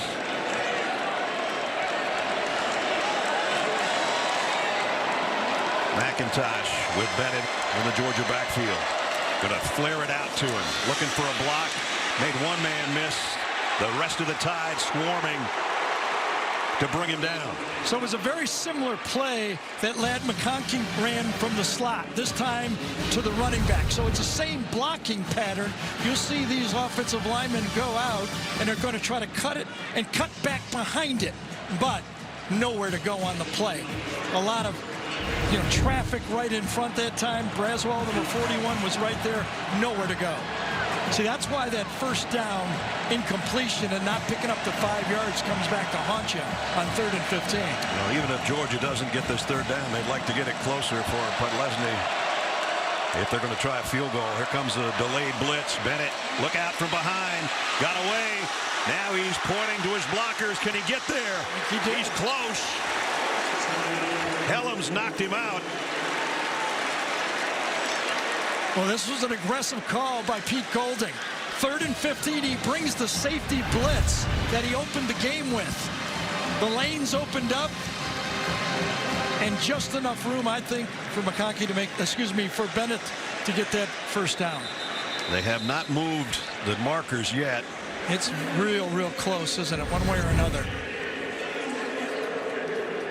Right now, they've got the 3rd down marker up there. That was a real aggressive call for Pete Golding. 3rd and 15. He doesn't really stretch it out as he goes out of bounds. I think it's just short. I do too, but we'll wait and see. Helms got to him. He was trying to get his arm out, it looked like. Gene Steratore is going to rejoin us, Gene. Yeah, I think Stetson Bennett had to make a decision whether he's going to put that ball out in front of him to try to get the first down or tuck the football to protect it. And in my opinion, he chooses to tuck it. It brings it back away from the line to gain. And as he gets knocked out of bounds, we know that is where the ball crossed the sideline when that occurs. And to me, I think he's about a half-yard short. Heck of an effort. Remember, 3rd and 15 on this play. And so it's going to be 4th down and about a foot if that's what happens. See the pylon and the cam going with it. That's why everything went haywire at the end of this play on your screen. As Helms dives. After further review, the runner was down at the 21.5-yard line. They'll make it 4th down and 1/2 of a yard. And now what do you do? Kirby Smart's got a decision to make. Oh, he's going to go for this. He knows he's got to get in the 30s. I think he goes for this. Tells that offensive line, I need a half yard. So here comes the Georgia offense. Is this a quarterback sneak with a push, or do they go shotgun? I'd like to see the quarterback sneak with a push from behind. The push would come from Zamir White if he doesn't get the carry. Bennett moves James Cook. And now moves his tight end Fitzpatrick from the other side. And it is Bennett. Doesn't need a push. Didn't need it. Good push by the offensive line. So that was pretty nice. See the couple of shifts there makes the Alabama defense say, well, maybe they're just trying to get a delay a game here. So you just kind of ease up a little bit and then you go for it. So 1st down, back-to-back runs by Stetson Bennett. First, the 14.5-yard scramble, and then a 2-yard sneak. I think Pete Golding would like to have that one back. That 3rd down and 15. Coming with a safety blitz, opened up the lane and gave Bennett an opportunity to get it short there. At the 20, just inside the 20. Zamir White. Georgia hasn't been able to establish much on the ground, and they don't get much there either. Remember, we talk so much about Georgia's defense. Alabama's rush defense is 4th in the country, so they're not a slouch. Giving up, what, 80 yards a game all year? Only one team really was able to run the ball against them, and that was Florida, and that was a quarterback kind of attack that they used, and that's not the attack Georgia uses. 11th play of the drive coming up. And Georgia's still 19 yards away from the Alabama end zone. Fake the pass to McIntosh. Bennett puts the brakes on and threw an interception. DeMarco Helms. Pass intended for Bowers. There's the mistake Georgia didn't need.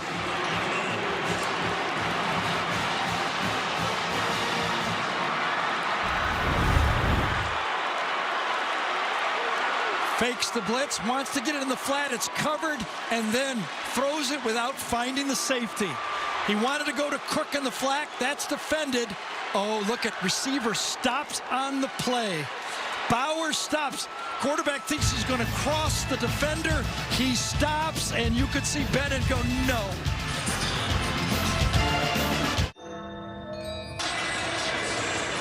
The SEC Championship on CBS, presented by Dr. Pepper, is sponsored by Mercedes-Benz, Aflac, Papa John's, and by Dr. Pepper.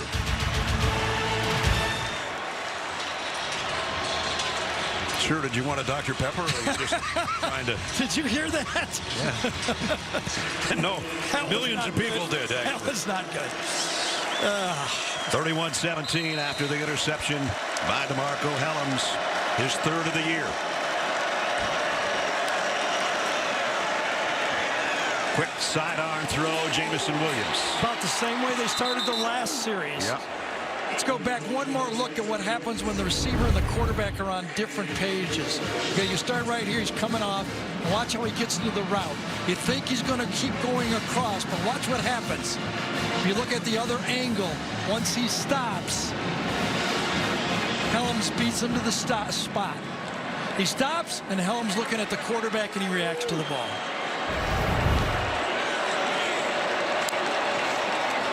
Second down and 2, the no-look handoff fake, and then rip down the sideline is incomplete. And flags fly in. Going to have a holding call on Darian Kendrick. Yep, with his left hand, and look who's in the game. The hero of last week, Ja'Cory Brooks, is taking Mechie's spot. Defense number 11. 15-yard penalty from the previous spot. Automatic first down. On this play, it was a play-action pass, and while you can see as he turns around and grabs him right at the end, as soon as Bryce Young made the fake, he noticed the blitz and got out of the pocket. He's got that instinct. Actually, he didn't grab him with his left hand. He grabbed him with both hands. They were holding hands. Yes. So first down by penalty. Out to the 35. High backfield with Brian Robinson in there as the tail. Latu's playing fullback. They fake it to him. He's in trouble. Sidearm this one and had it knocked down. Nakobe Dean, second time he's batted a pass down. Yeah, that pass rush of Georgia, when they bring those linebackers and cause problems. On this play, Bryce Young basically makes a 10-yard gain by saving 10 yards. Look at that pressure from the edge that time by Smith, Nolan Smith, and getting away, just that eyes in the back of his head instincts, unteachable instincts he has. Trey Sanders empties the Alabama backfield as a wide receiver to the top of your screen. On second and 10. Throw too far out in front and over the top of Jamison Williams, and Nolan Smith was coming again. Three-man front, but they brought an extra player. And look at this. All year, the number was going into this game, could Alabama score more than 17? They sure have. And it's going to be, looks like, you know, win the game, it's going to take that 35-point threshold that we talked about for Georgia. We were even at 17 at one point. Biggest third down of the day for the Georgia defense right here. Young backpedaling, in trouble, lofts one on the sideline. Nobody over there except Chris Smith, who almost picked it off. Well, six-man attack that time from Dan Lanning. Can't get with them at 4. That offensive line held. So what do? You bring 6 and say, get it out of his hand. As Kirby told Jamie, you either get him or he gets you. And Devontae Wyatt got a hit on the quarterback as well on one end, and Smith almost picked that off on the other end. And that's a punting situation for James Burnett. Kearis Jackson hasn't been able to do anything on returns, as Burnett's punts, only 2 of them have been fair caught.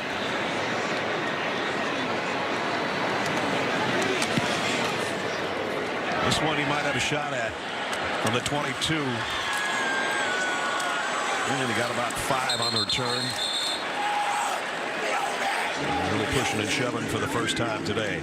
With 5:47 remaining in the third quarter, Georgia's defense does its job. We'll see what the offense does when we come back.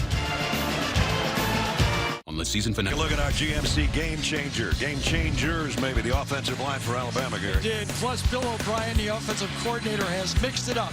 You know, you can mix it up in the running game, but you also mix it up in the way you use your passing game. And then when you want to throw the ball downfield, you do play action and buy some extra time. But the offensive line for Alabama has been the comeback players of the week after last week. Imagine reading what they read about all week. Yeah, much maligned against Auburn in the Iron Bowl. That's all everybody wanted to talk about, except the drive that guy engineered at the end. And now Uga is hoping that his team can put something together here with 5:47 to go in the third quarter.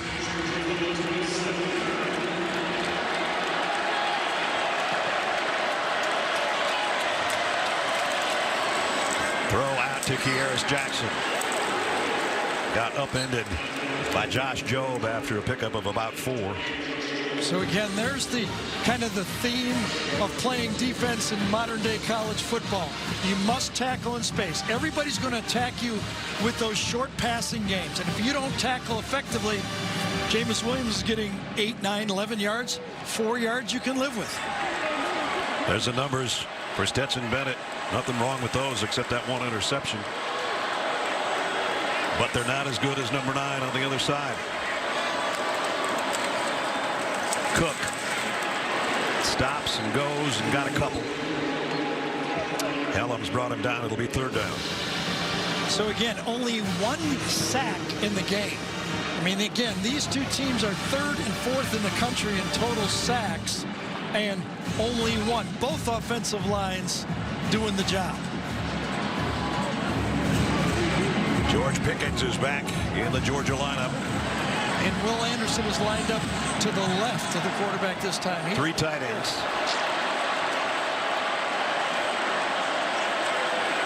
All 3 tight ends to the right. That's where Bennett's looking. He got heat. He got rid of it to Bowers. It's a 1st down. And it's a good thing he got rid of it because number 31 was coming. Well, watch this move. The running back has him. This is a tough assignment for your running back. Kind of whiffs on the play, but it's a short enough pass that Stetson gets the pass off. Good timing, short pass, just far enough to get the 1st down.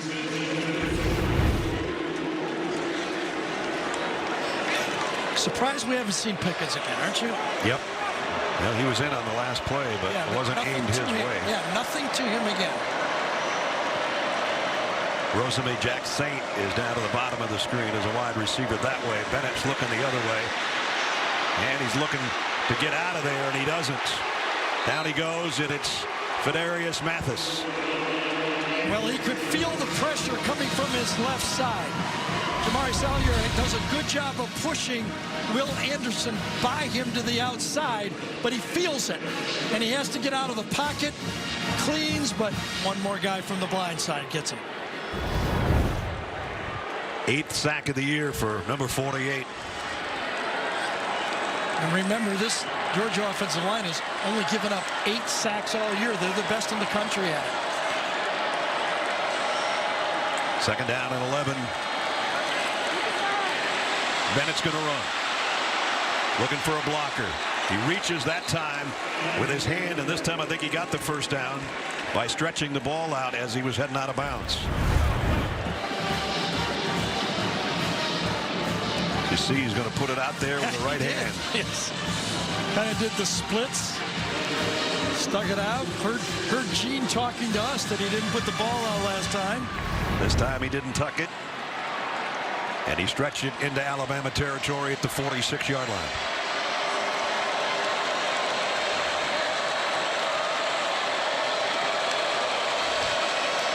McIntosh found a hole up the middle. Man, did he get through that in a hurry. Picked up 12. Henry To'oTo'o this time is doing a run blitz, but it's directed the wrong direction. He's going this way. The back goes the other way. Van Pran handles him beautifully, the center that time, and that gashed the defense. Got it to the 34-yard line of Alabama. Kenny McIntosh, Zamir White, and James Cook sharing the tailback duties for Georgia. McIntosh stays in there.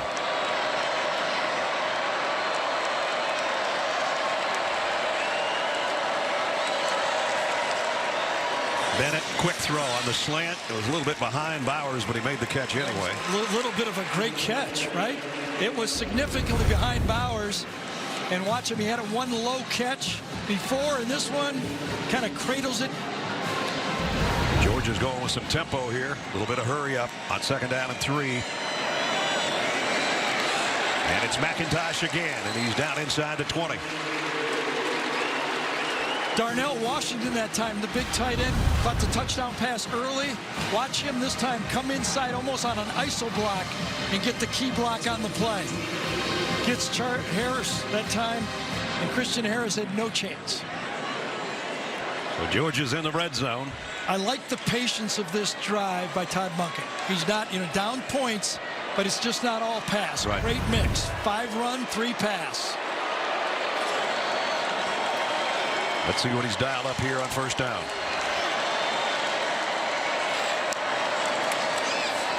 Zamir White back to the line of scrimmage and maybe a half yard. That's about it. Byron Young in on the tackle. Under a minute to go in the third quarter.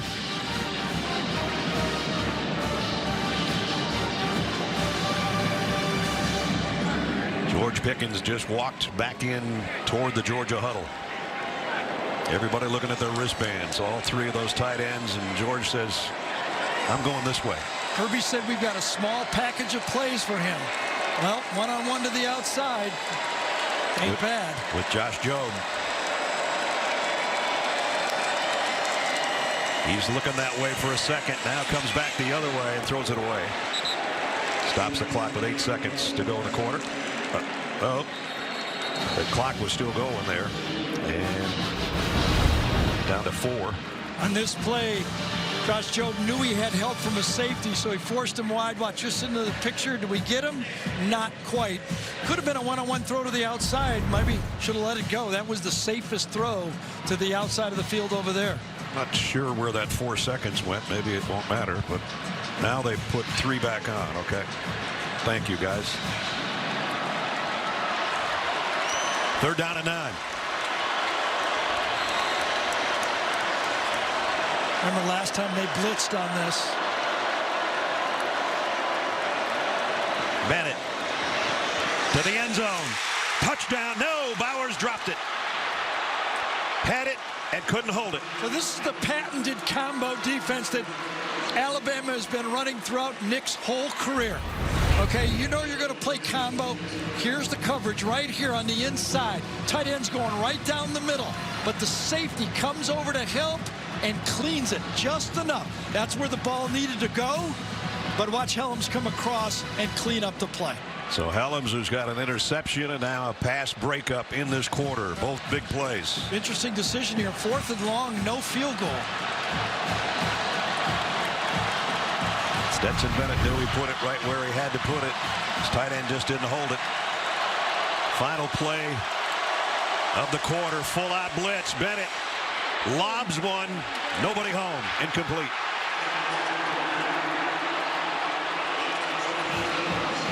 Boy, that's a big gamble by Kirby on that play.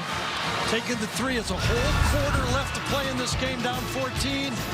Free runner, nowhere to go with the football, really. That one never had a chance. Nope.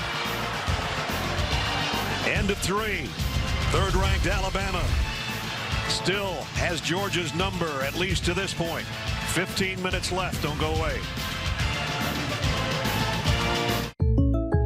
Jake from SEC Championship on CBS, presented by Dr. Pepper. Heading into the 4th quarter. 30th SEC Championship game. Alabama's got the lead 31-17, and they've got the ball at their own 20-yard line. 15 minutes to crown a champ.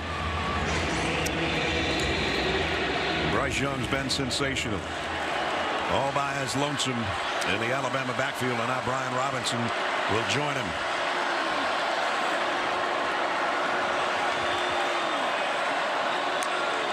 On first down, RPO, and the throw is his arm is knocked down as he tried to complete that across the middle. Welcome back to the booth, Brad and Gary. Jamie's down on the field. Last 2 drives for Georgia, 11 plays and 12 plays, both ended at the 19-yard line with an interception, and then on downs could have been points there. Right, and think about the 4th quarter, the contrast. Bryce Young threw 10 passes in that last drive against Auburn. Yeah. All year, Stetson Bennett has only thrown 11 passes in the 4th quarter all year. And he's had the lead in every one of those games. So it's a much different situation than Georgia's been used to all season long in a perfect 12-0 year so far. And now the throw is right on the money and completed a first down. And that's Holden, his first catch of the night. And that depth, those recruited depth, those young receivers, all of them are 4- and 5-star players. They're going to have to be called on. Last week, Ja'Cory Brooks made the key catch. With Mechie out, other guys got to do it. And now Slade Bolden will get about a yard, and that's all. That's how you handle that quick screen, right? When leading by a couple touchdowns at any point. Nick Saban almost never loses. 160-4. Wow.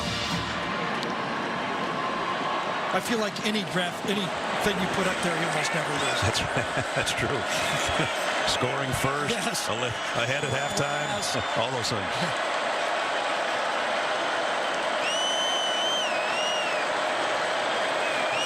Billingsley on the move. Throw complete, and it's holding again. Bring up third down and about 3.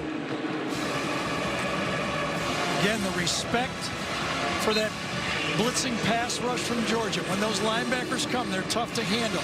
Get it in and out of your hands. Get it third and manageable. That's what they did.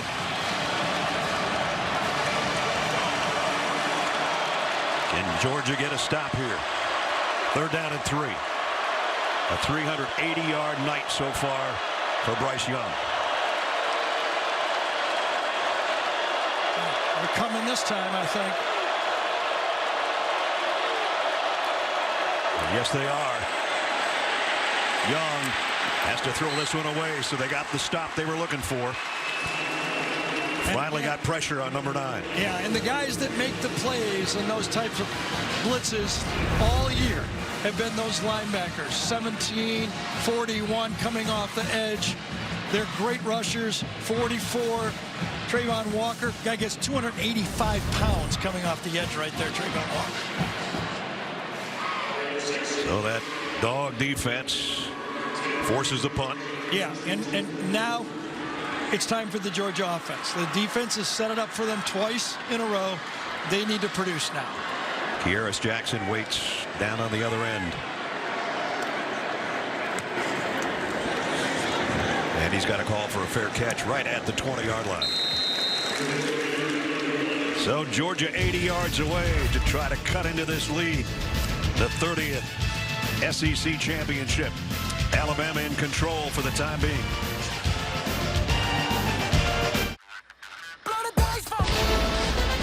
Adam Zucker with this Jeep update. It was 14-13 Cincinnati against Houston in the American Athletic Conference Championship.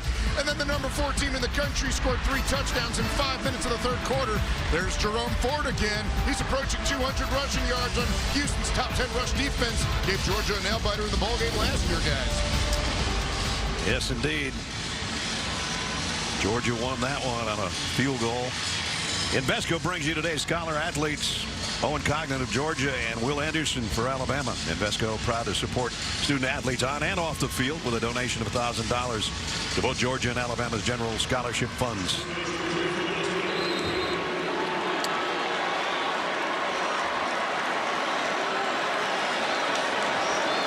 Kearis Jackson in motion. Bennett on a little toss to James Cook. They got about 7. Yeah, Phil Mathis, number 48 there, in line, man on the line of scrimmage, just not quick enough to run that one down. The quick toss got him around the corner. Under Kirby Smart, 17-point comeback in the Rose Bowl against Oklahoma, which set up their championship game in this building. The Tua Tagovailoa one to Devontae Smith. And Cook got a first down. To'o takes him out of bounds. You know, as we watch Georgia on this drive, there's plenty of time. And one of the reasons is because Alabama has been all passed, the last 2 drives when they wanted to eat some clock, they've only taken off 1:03 and 1:44. They can't run the ball, so a couple incomplete passes and 4th down comes, and Georgia has plenty of time to run their whole offense. And now, unless this is a Stetson Bennett run, this is a pass coming up. First down from the 31. Bennett throws, it's intercepted. Picked off, and this might be a touchdown. Battle is in for the Tide.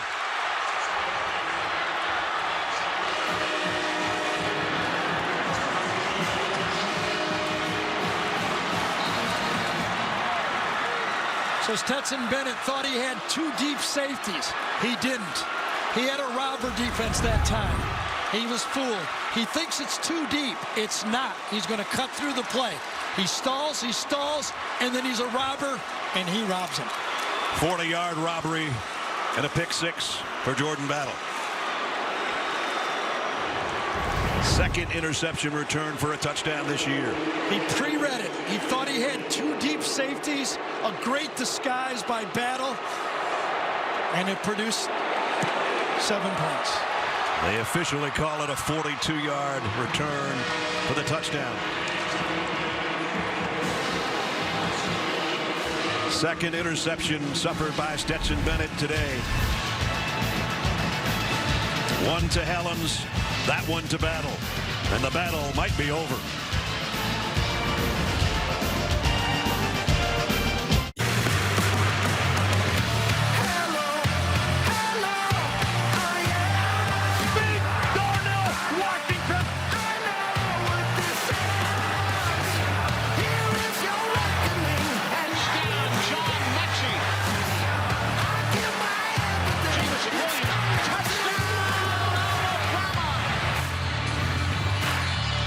Look at our Ally game recap. What can you say about Bryce Young that we haven't even said already this year? 4 more touchdowns. Jamison Williams not even playing right now, and he's got 184 and 2. Stetson Bennett 2 interceptions. That last one cost him 7 points. Most points by far allowed this season by the Georgia defense. And with just under 12 minutes to go in the ball game, Alabama looks like they're en route to their 12th win against 1 loss, and Georgia would be 12-1. I tell you, that's a high-level defensive play right there. You know, you can see a lot of quarterbacks making a mistake like that. Looks like too deep. You think you got the middle of the field. All of a sudden, you don't. Georgia's last 3 drives this half. An interception at the 19 by Helms. They went for it on 4th and long, and taking over on downs was Alabama, and then an interception for a touchdown. So now what the Georgia fans have been thinking all year, is Stetson good enough to win the big game? What will Kirby do? Go right back to Stetson Bennett? Looks like he is. Let's check in with Jamie. Well, all I can tell you is it's status quo down here when it comes to the relationship between JT Daniels and Stetson Bennett. They continue the conversation, but once again, Daniels nowhere near his helmet. He hasn't picked up a football. There hasn't been any conversation between the coordinators, coaches, to JT Daniels, so it continues to be Stetson Bennett. All right, Jamie, thanks. Numbers on JT Daniels, what little he has been in this year. Well, Stetson Bennett said coming in and only thrown 11 fourth-quarter passes. That was number 12. He's going to throw at least 12 more in this quarter. If he has a chance. Yep.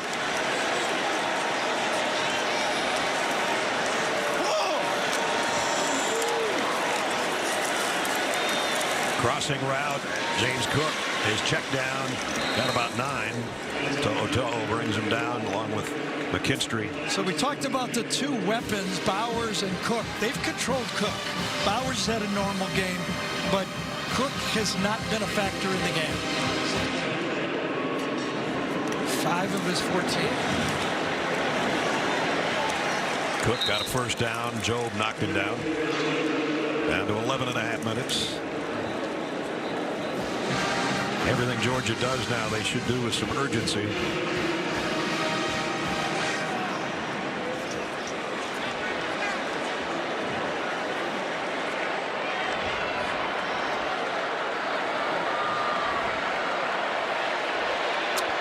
First down at the 39.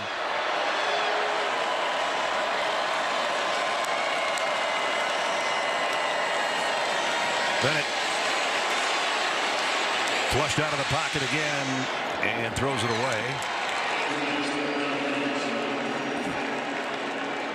And now you see interaction between he and JT Daniels on the sideline quickly. Yeah, right now, you know, Nick Saban is known for his combo defenses. He's going to see the whole gamut here. He's going to see everything that Nick Saban has from, what, 30 years of coaching? Yeah. He's going to see stuff from Toledo. Yes, he is. Alabama was able to substitute fresh defensive linemen.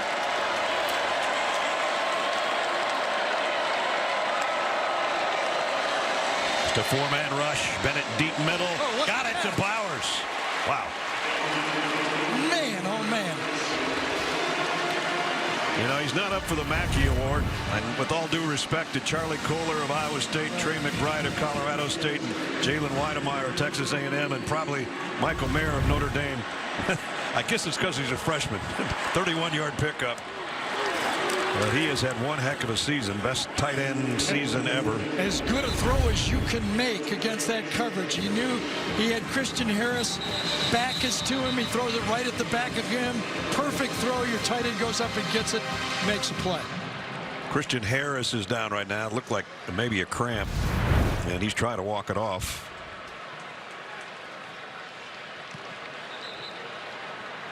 Meanwhile, again, the two quarterbacks have a chance to chat on the sideline. Well, it's like his leg ran into it and kind of reaches down for that right knee or thigh area, didn't he? Yep. Right at the 20 is where Christian went down.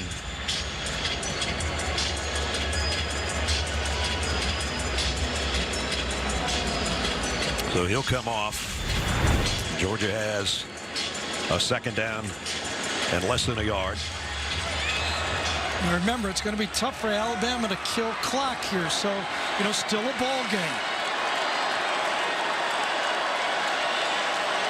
Fitzpatrick in motion. The throw is out to him. Bowers. He got the first down, but that's about it. That was the touchdown play earlier in the game. Remember when they had the tight end and the 4 offensive linemen? They're going to get the same look. Tight end's going to go out. This time it's Fitzpatrick, and there's the lineman downfield, but this time defended better by the Alabama defense. That was McConkey that scored on that one earlier. But there's impressive numbers again for the freshman tight end. Came in as Georgia's leading receiver. Probably will finish this game as their leading receiver. Here he is again. Going through some traffic. Still going. Bowers, touchdown, Georgia. Wow.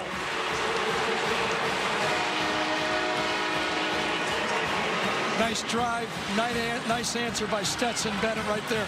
This was a blitz to the left side of the formation for Georgia. They had the same play on again. Blitz coming from this side. They throw it to the other side, and Bowers runs through 1, 2, 3 tackles. And remember, that's clock. When you take him down right there, it's going to take another minute off the clock.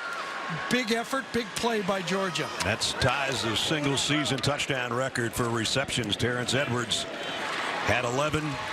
That guy's got 11 now, and it caps a quick drive, which is what they needed.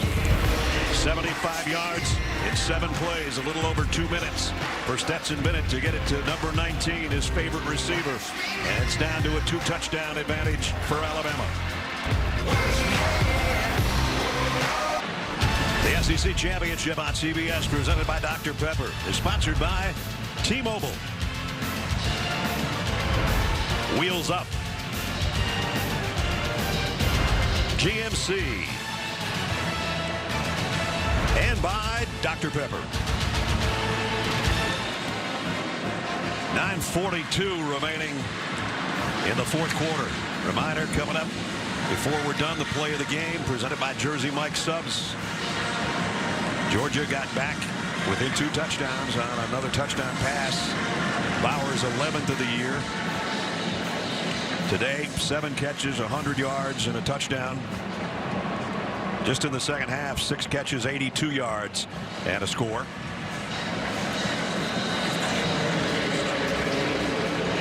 Now it's Bryce Young's turn, and will it be pass, pass, pass, or will Alabama try to run and use some clock?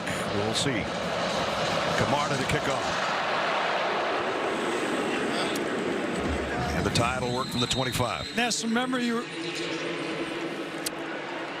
Next Saturday, 3 o'clock on CBS, college football regular season concludes. One of the oldest and most respected rivalries in sports, the annual Army-Navy game presented by USAA.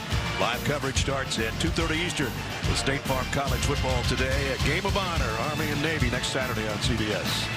So can this Alabama team take some clock off? Last year when they got a 10-point lead on that interception by Stetson Bennett, They had these guys. Yeah. Okay? And they ran the ball 9 straight times to finish the game off before a pass to Devontae Smith to put it away. There's run number 1 for Brian Robinson for about 1.5 yards. Can they do that this year? Remember with Leatherwood at left tackle, they had Landon Dickinson at center, the 2 receivers over there, and Najee Harris, a healthy Najee Harris. Can they do that this time?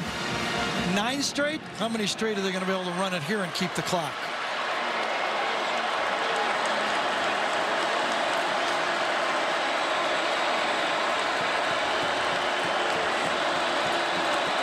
Bolden in motion. They'll pass here. Maybe. Incomplete. 3rd down. 3rd down and long. I'm pretty sure Dan Lanning will be coming at him with those linebackers and off the edge from all different angles. And remember, only 1 receiver, no Mechie. That's his favorite guy. Crowd is trying to help the cause for the Georgia defense. Jamison Williams at the bottom.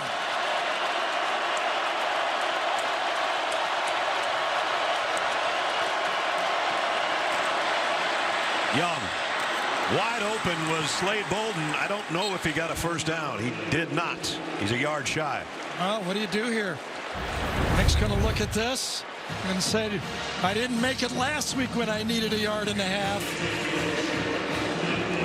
It's at the 34-yard line, his own 34-yard line. Kirby's trying to change that defense, and nobody's listening. Scott Sinclair is. That's a strength and conditioning coach who's holding his belt. They're going to punt.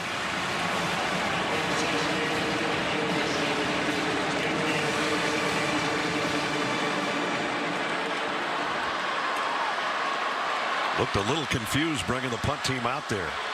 Down to 2 seconds. They just got the snap away.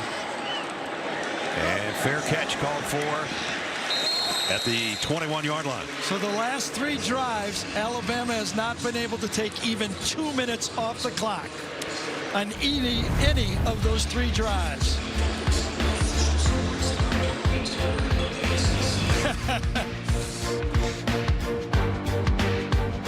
On this January 5th, watch the premiere of CBS' new family medical drama, Good Sam, starring Sophia Bush and Jason Isaacs. Good Sam, Wednesday, January 5th, here on CBS. Brock Bowers today has been sensational, as he's been all year in this freshman season. Yeah, a weapon, is able to adjust the ball, fearless the way he goes up and catches the ball. And this one, breaking tackles. And again, every minute counts when you're down 21 or now 14. That was the capper of a 75-yard drive on the last time they had it. They'd like to go 79 right here. Bennett fires, got it to Bowers, and he's all the way out to the 40. James Bowers, zone coverage, goes behind. James Cooks holds the linebackers, and Bowers goes right behind it. Watch it, back holds the linebacker, throw right off the linebacker's head. Beautiful route, design, protection, and delivery. To the 40 and a 1st down. 4th time he's had over 100 receiving. Big numbers for a tight end, or for anybody for that matter. Comes Will Anderson. Bennett got rid of it just in time. It's Bowers again to midfield, maybe to the 49 of Alabama. Can he put some pressure on? Pretty well gets around the corner, but just short enough route that he can't get to him. All right. Fakes the toss sweep and then lobs it out there. He got hit from behind. McIntosh is the guy who was trying to get it to. I think Tim Smith is the guy that hit him in the back just as he was letting go of the ball. Quick pressure that time from Timmy Smith coming around on a stunt. Ball is thrown forward. It was close, but it was forward. He might not have gotten hit until after he threw that out there, but. Yep, we said he'd throw more in the 4th quarter than he did all year if they had any chance to win, and he will have to. 2nd and 10 at the 49. Four-man rush. Bennett deep over the middle late, and incomplete. Pickens was the intended receiver. So they've only been able to hook up once. George Pickens and Stetson Bennett. Will Anderson, I guess, lost his helmet. He's going to have to come out for a play.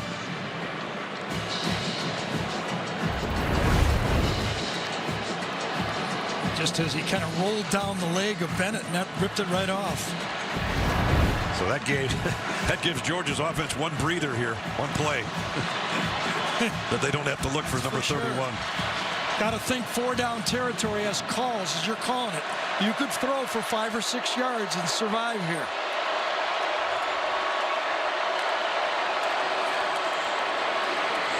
Bennett throws sidearm and incomplete again. Number 1 on number 1. McKinstry on Pickens. Yeah, there was no way he could run this one. He got outside the pocket, but he got pressure. He had to get rid of it. Good coverage. Gets flared out. Henry To'oTo'o is there, and Christian Harris is breathing down the quarterback's neck. Here comes Will Anderson. Got that helmet on. Well, this time Georgia's got to go for it. Yep. They're in no man's land at the 49-yard line. They would love to have probably had a couple of field goals back. That'd be a whole different story. That's neither here nor there on this 4th and 10. Looked like somebody jumped. It's going to be 4th and 15, excuse me now. False start on the offense, number 69. 5-yard penalty. It remains 4th down. Yep, just before the snap. Salyer is the guy that jumped. Salyer and McClendon have done a good job on the edge, and now it does look like Georgia's going to punt. Remember, I think the reason that Kirby can do this is the last 4 drives by Alabama. Yep. All of them under 2 minutes. He's got timeouts. He knows they can't run the ball. He's willing to punt. Jake Camarda would like to knock one inside the 5 again, as he did earlier in the game. This one's going to be around the 13 or 14-yard line on the fair catch by Bolden. 7 minutes and 8 seconds remaining, 4th quarter. Stetson Bennett with his head coach saying, I thought I had it, but didn't have it. 38-24. Our Fairbanks allow. The college football playoff picture coming into today. Georgia undefeated and on top for the past 7 weeks. Michigan number 2, they play tonight. Alabama in the 3 spot and leading by 2 touchdowns. Cincinnati up 15 in the 4th quarter. Baylor beat Oklahoma State. So here we go. Yeah, I mean, look, if this score holds, still got some time. I mean, I think it's all pretty easy. If Michigan wins, they're in. We've got the 4 teams. Cincinnati will be 4th. If Michigan loses, holy cow. And 2 SEC teams. Yes, I think they will still. Georgia had too good of a year if they lose to be out of the playoffs. And Alabama, if they beat number 1, would be, I think, a record number of times they've beaten a number 1 team over the course of seasons. Here's a run, and out of bounds goes Sanders. So again, and we talked about that game last year when Najee Harris, they ran the ball 9 straight times, and they put, 6 minutes off the clock. 3 drives in a row, 4 minutes off the clock. Trey Sanders stays in. Clock's going. Should get that thing down to 5 before you snap it. No hurry. Brings Jamison Williams over and even has a word with him before he continues his motion. Georgia showing blitz. See if they come with it or back out. Number 5. Low snap. Quick throw. Broken up. Deflected. Billingsley, the intended receiver. Broken up by Poole. Poole's done a nice job. Coverage right there. He's playing slant, gets inside, and handles Billingsley.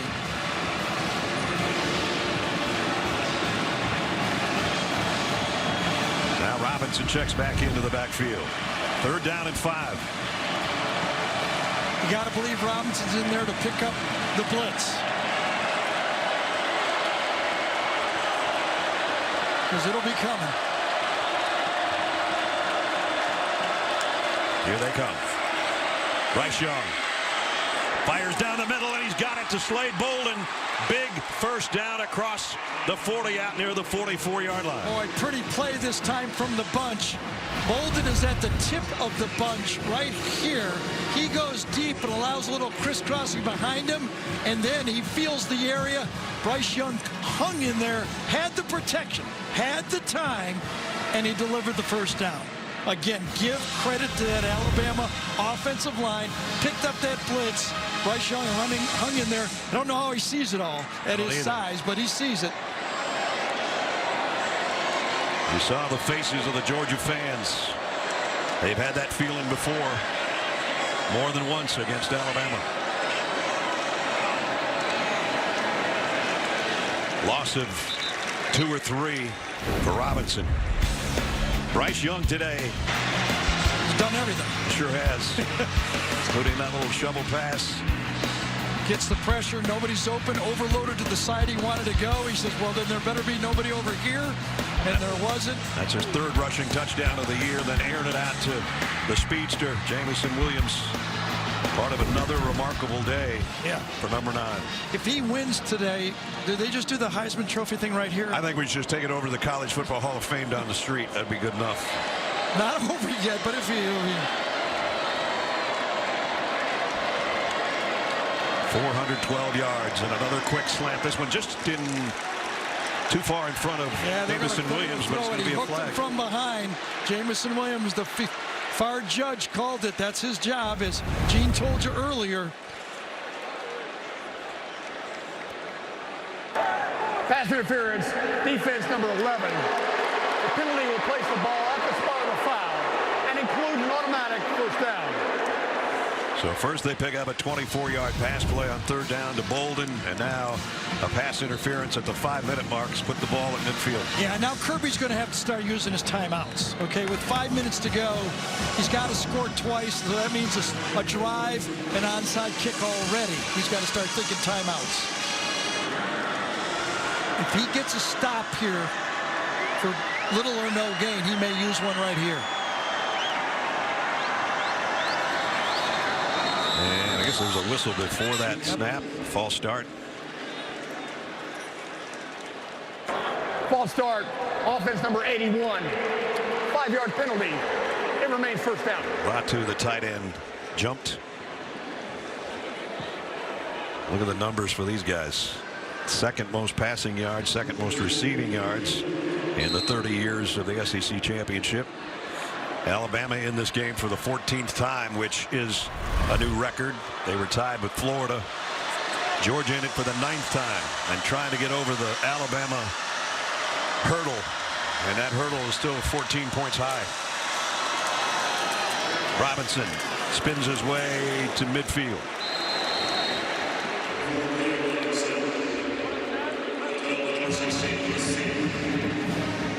So now we're under 5 minutes. Boy, Kirby's going to hang on to the timeouts.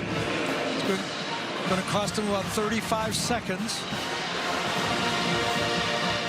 There's Dan Lanning, the defensive coordinator. Will Muschamp was right behind him too, former Florida and South Carolina head coach. He's on the Georgia staff now. All the wheels are turning over there, but the problem is they haven't been able to do anything about Bryce Young, no matter how many wheels are turning. Trey Sanders into the secondary. Big run by Sanders, one of his biggest ever for Alabama. No doubt about it. From the shotgun, good job that time. Left side, Evan Neal sets his man up wide, then turns him inside, and Trey Sanders, the former 5-star who's gone through so much, makes the big play.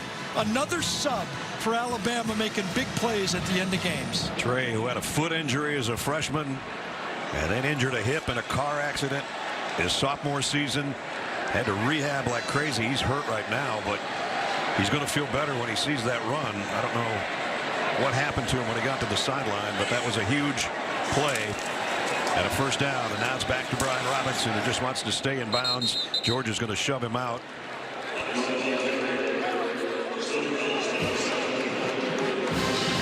Sanders had that strong run, and then he was to the sideline. And, well, he did take a shot in the helmet, maybe.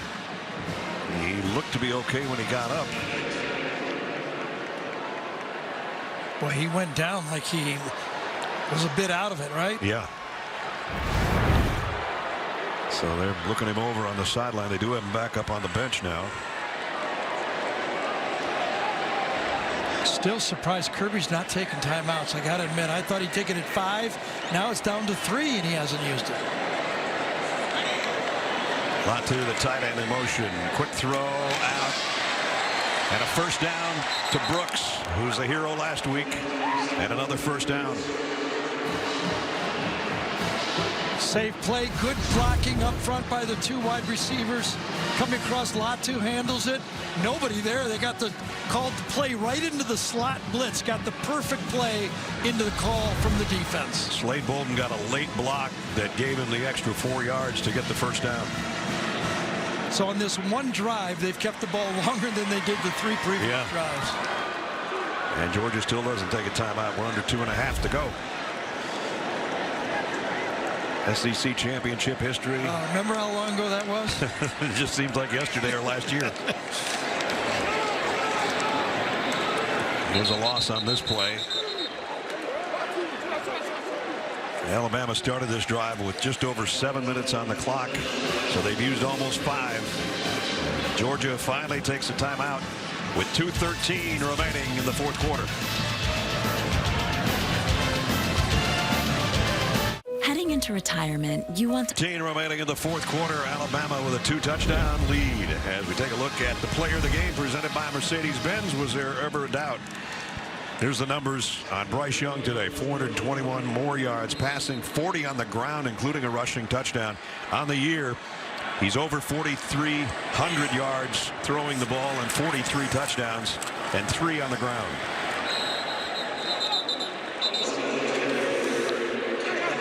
And basically, he had to come through. Yes. I mean, that was the offense today. It was going to be one of those days that we're going to throw the ball almost 50 times if we had to. He's at 44 throws.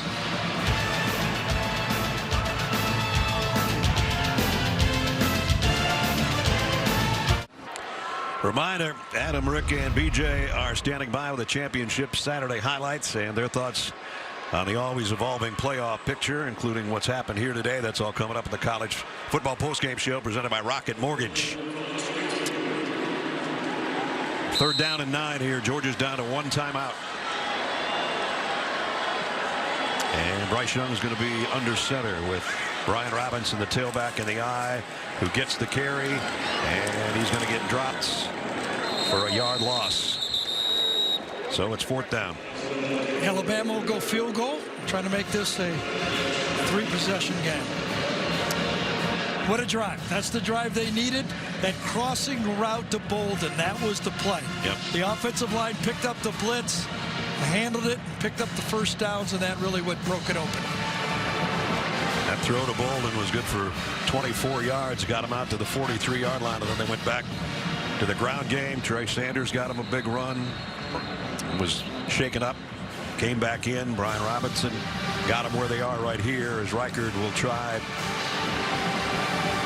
field goal of about 41 yards.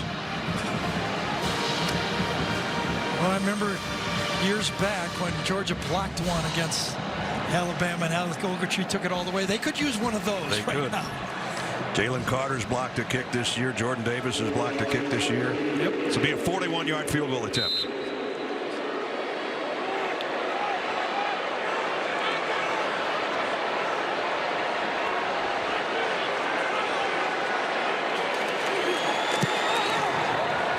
Kick by Reichard. Good. To pad the lead.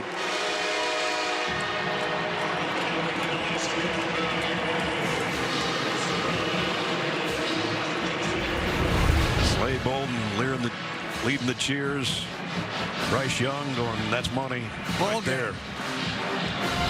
So now Nick Saban's going to remind his football team that we could play these guys again. That's Be right. careful what you say after the game. Well, we've been talking about Bryce Young. Will he end up being the Heisman Trophy winner? Compare his numbers to the last 3 guys that won. Pretty comparable. That was entering today. Remember, he's tacked on another 3 touchdowns and another 400-plus yard game. Well, we've seen him enough that I don't have any doubt that he's going to New York. So it's not like this hasn't happened before. Remember in 2011, LSU won the SEC championship and Alabama won the national championship. That's right. 2017, Georgia won the SEC and Alabama won the national. So in this building. It ain't over. Right over there. So Georgia's not dead. I think they're going to be in the Final Four. So they don't have any timeouts left and 2 minutes to work with. Georgia just dominating people coming in. Of their 12 wins, I should say, 10 of their wins came by 24 points or more, whereas Alabama had 5 one-possession touchdown or less victories. So they almost flipped the script from a year ago, how Alabama was beating the heck out of everybody. It was that sequence you were talking about earlier, that when they got down there and had the 4 downs, then they had the interception, and then in this game in the 4th quarter, the pick 6. I mean, it's just, you know, when they had chances to get there, they didn't make those plays. And now they're in a must-throw situation every snap and with little time in between if at all possible, and that's not a good spot on the field to gain anything, which they didn't.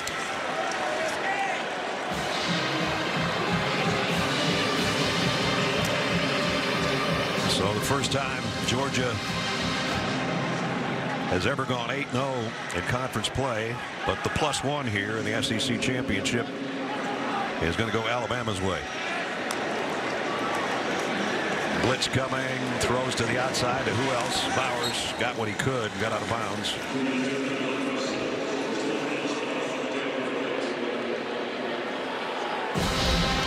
Last year scored reminds me of something, right?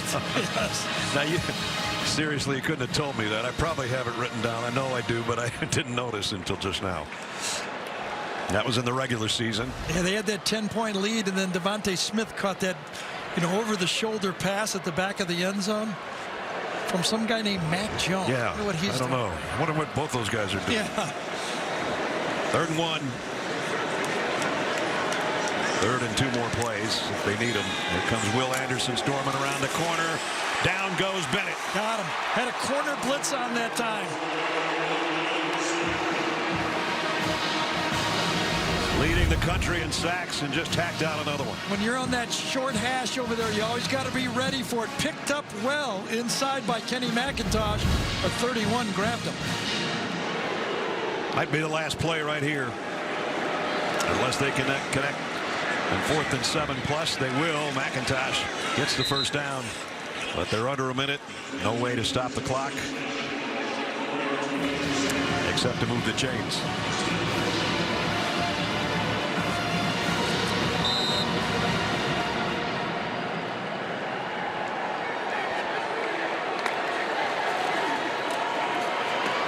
This one tipped in the air, almost intercepted.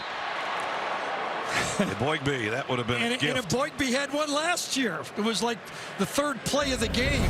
DJ Dale knocked it down, and Boygby got the interception, and this time he knocks it down and almost gets it himself.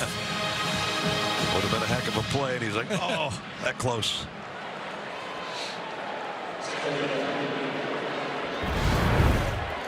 So 44 seconds left, and then the celebration will begin.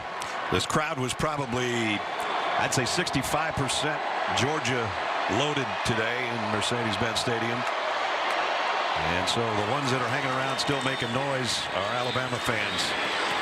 Giddy again, and they can gloat again because they're going to be able to beat Georgia again. And as my old friend Ric Flair used to say, to be the man, you got to beat the man. Yeah. So far, they can't beat the man. Well, no. So far is the key word, right? And he'll be 25-1 against former assistant coaches. Jimbo Fisher broke that streak in the game we saw at Texas A&M. Everybody's wondering who the first one would be, if it would be Jimbo or Kirby or Lane Kiffin, whomever. That part's gone, but Alabama's propensity to beat #1 teams in the country continues, and I think this is a record for them now in beating #1 teams.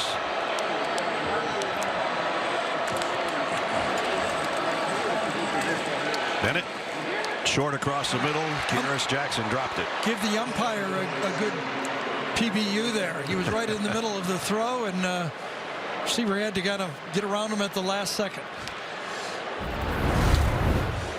Watch this umpire. Yeah, you got to almost give him at least a half of a pass broken up there. So if it's Cincinnati, Michigan, Alabama, and Georgia, it'll be interesting. Georgia beat Cincinnati in the Peach Bowl right here last year. Michigan hasn't been in that situation before. Alabama's been in it a bunch of times, including last year as the defending champs coming into this season. Down the middle, Bowers had his hands on it, dropped it. Ball game and take a knee. Just remember, if Michigan loses, then the 4th spot will be between Notre Dame, Baylor, and Ohio State. Wow. Well, all that gets cleared up tomorrow about noontime, but this one's cleared up right now. And if there was a lot of doubt about at least making it to New York to be a Heisman finalist, that doubt was put to rest by Bryce Young today. And that tells the story of the Georgia fans who continue to have that heavy weight on their shoulders and their team's shoulders because they can't beat the team in crimson. I think the players of the game, obviously the player of the game is Bryce Young, but number 2 for me, that offensive line for Alabama. They showed up. Been a long week. They practiced hard, and they played a heck of a game. They sure did.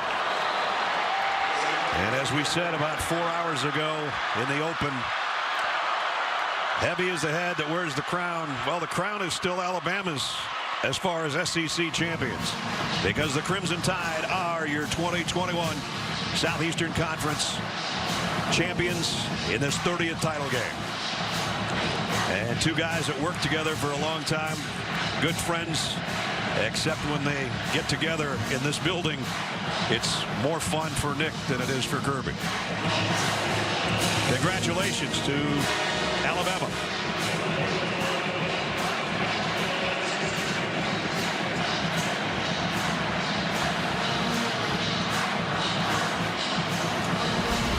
First guy Kirby ran out there before he got to Nick, he shook hands with Bryce Young. And he deserves a handshake for the way he's played this year in a 12-1 season, and now an SEC title game here in Atlanta. Pretty incredible young man. We've seen enough of him to know. And it seems like every week he gets a little bit better.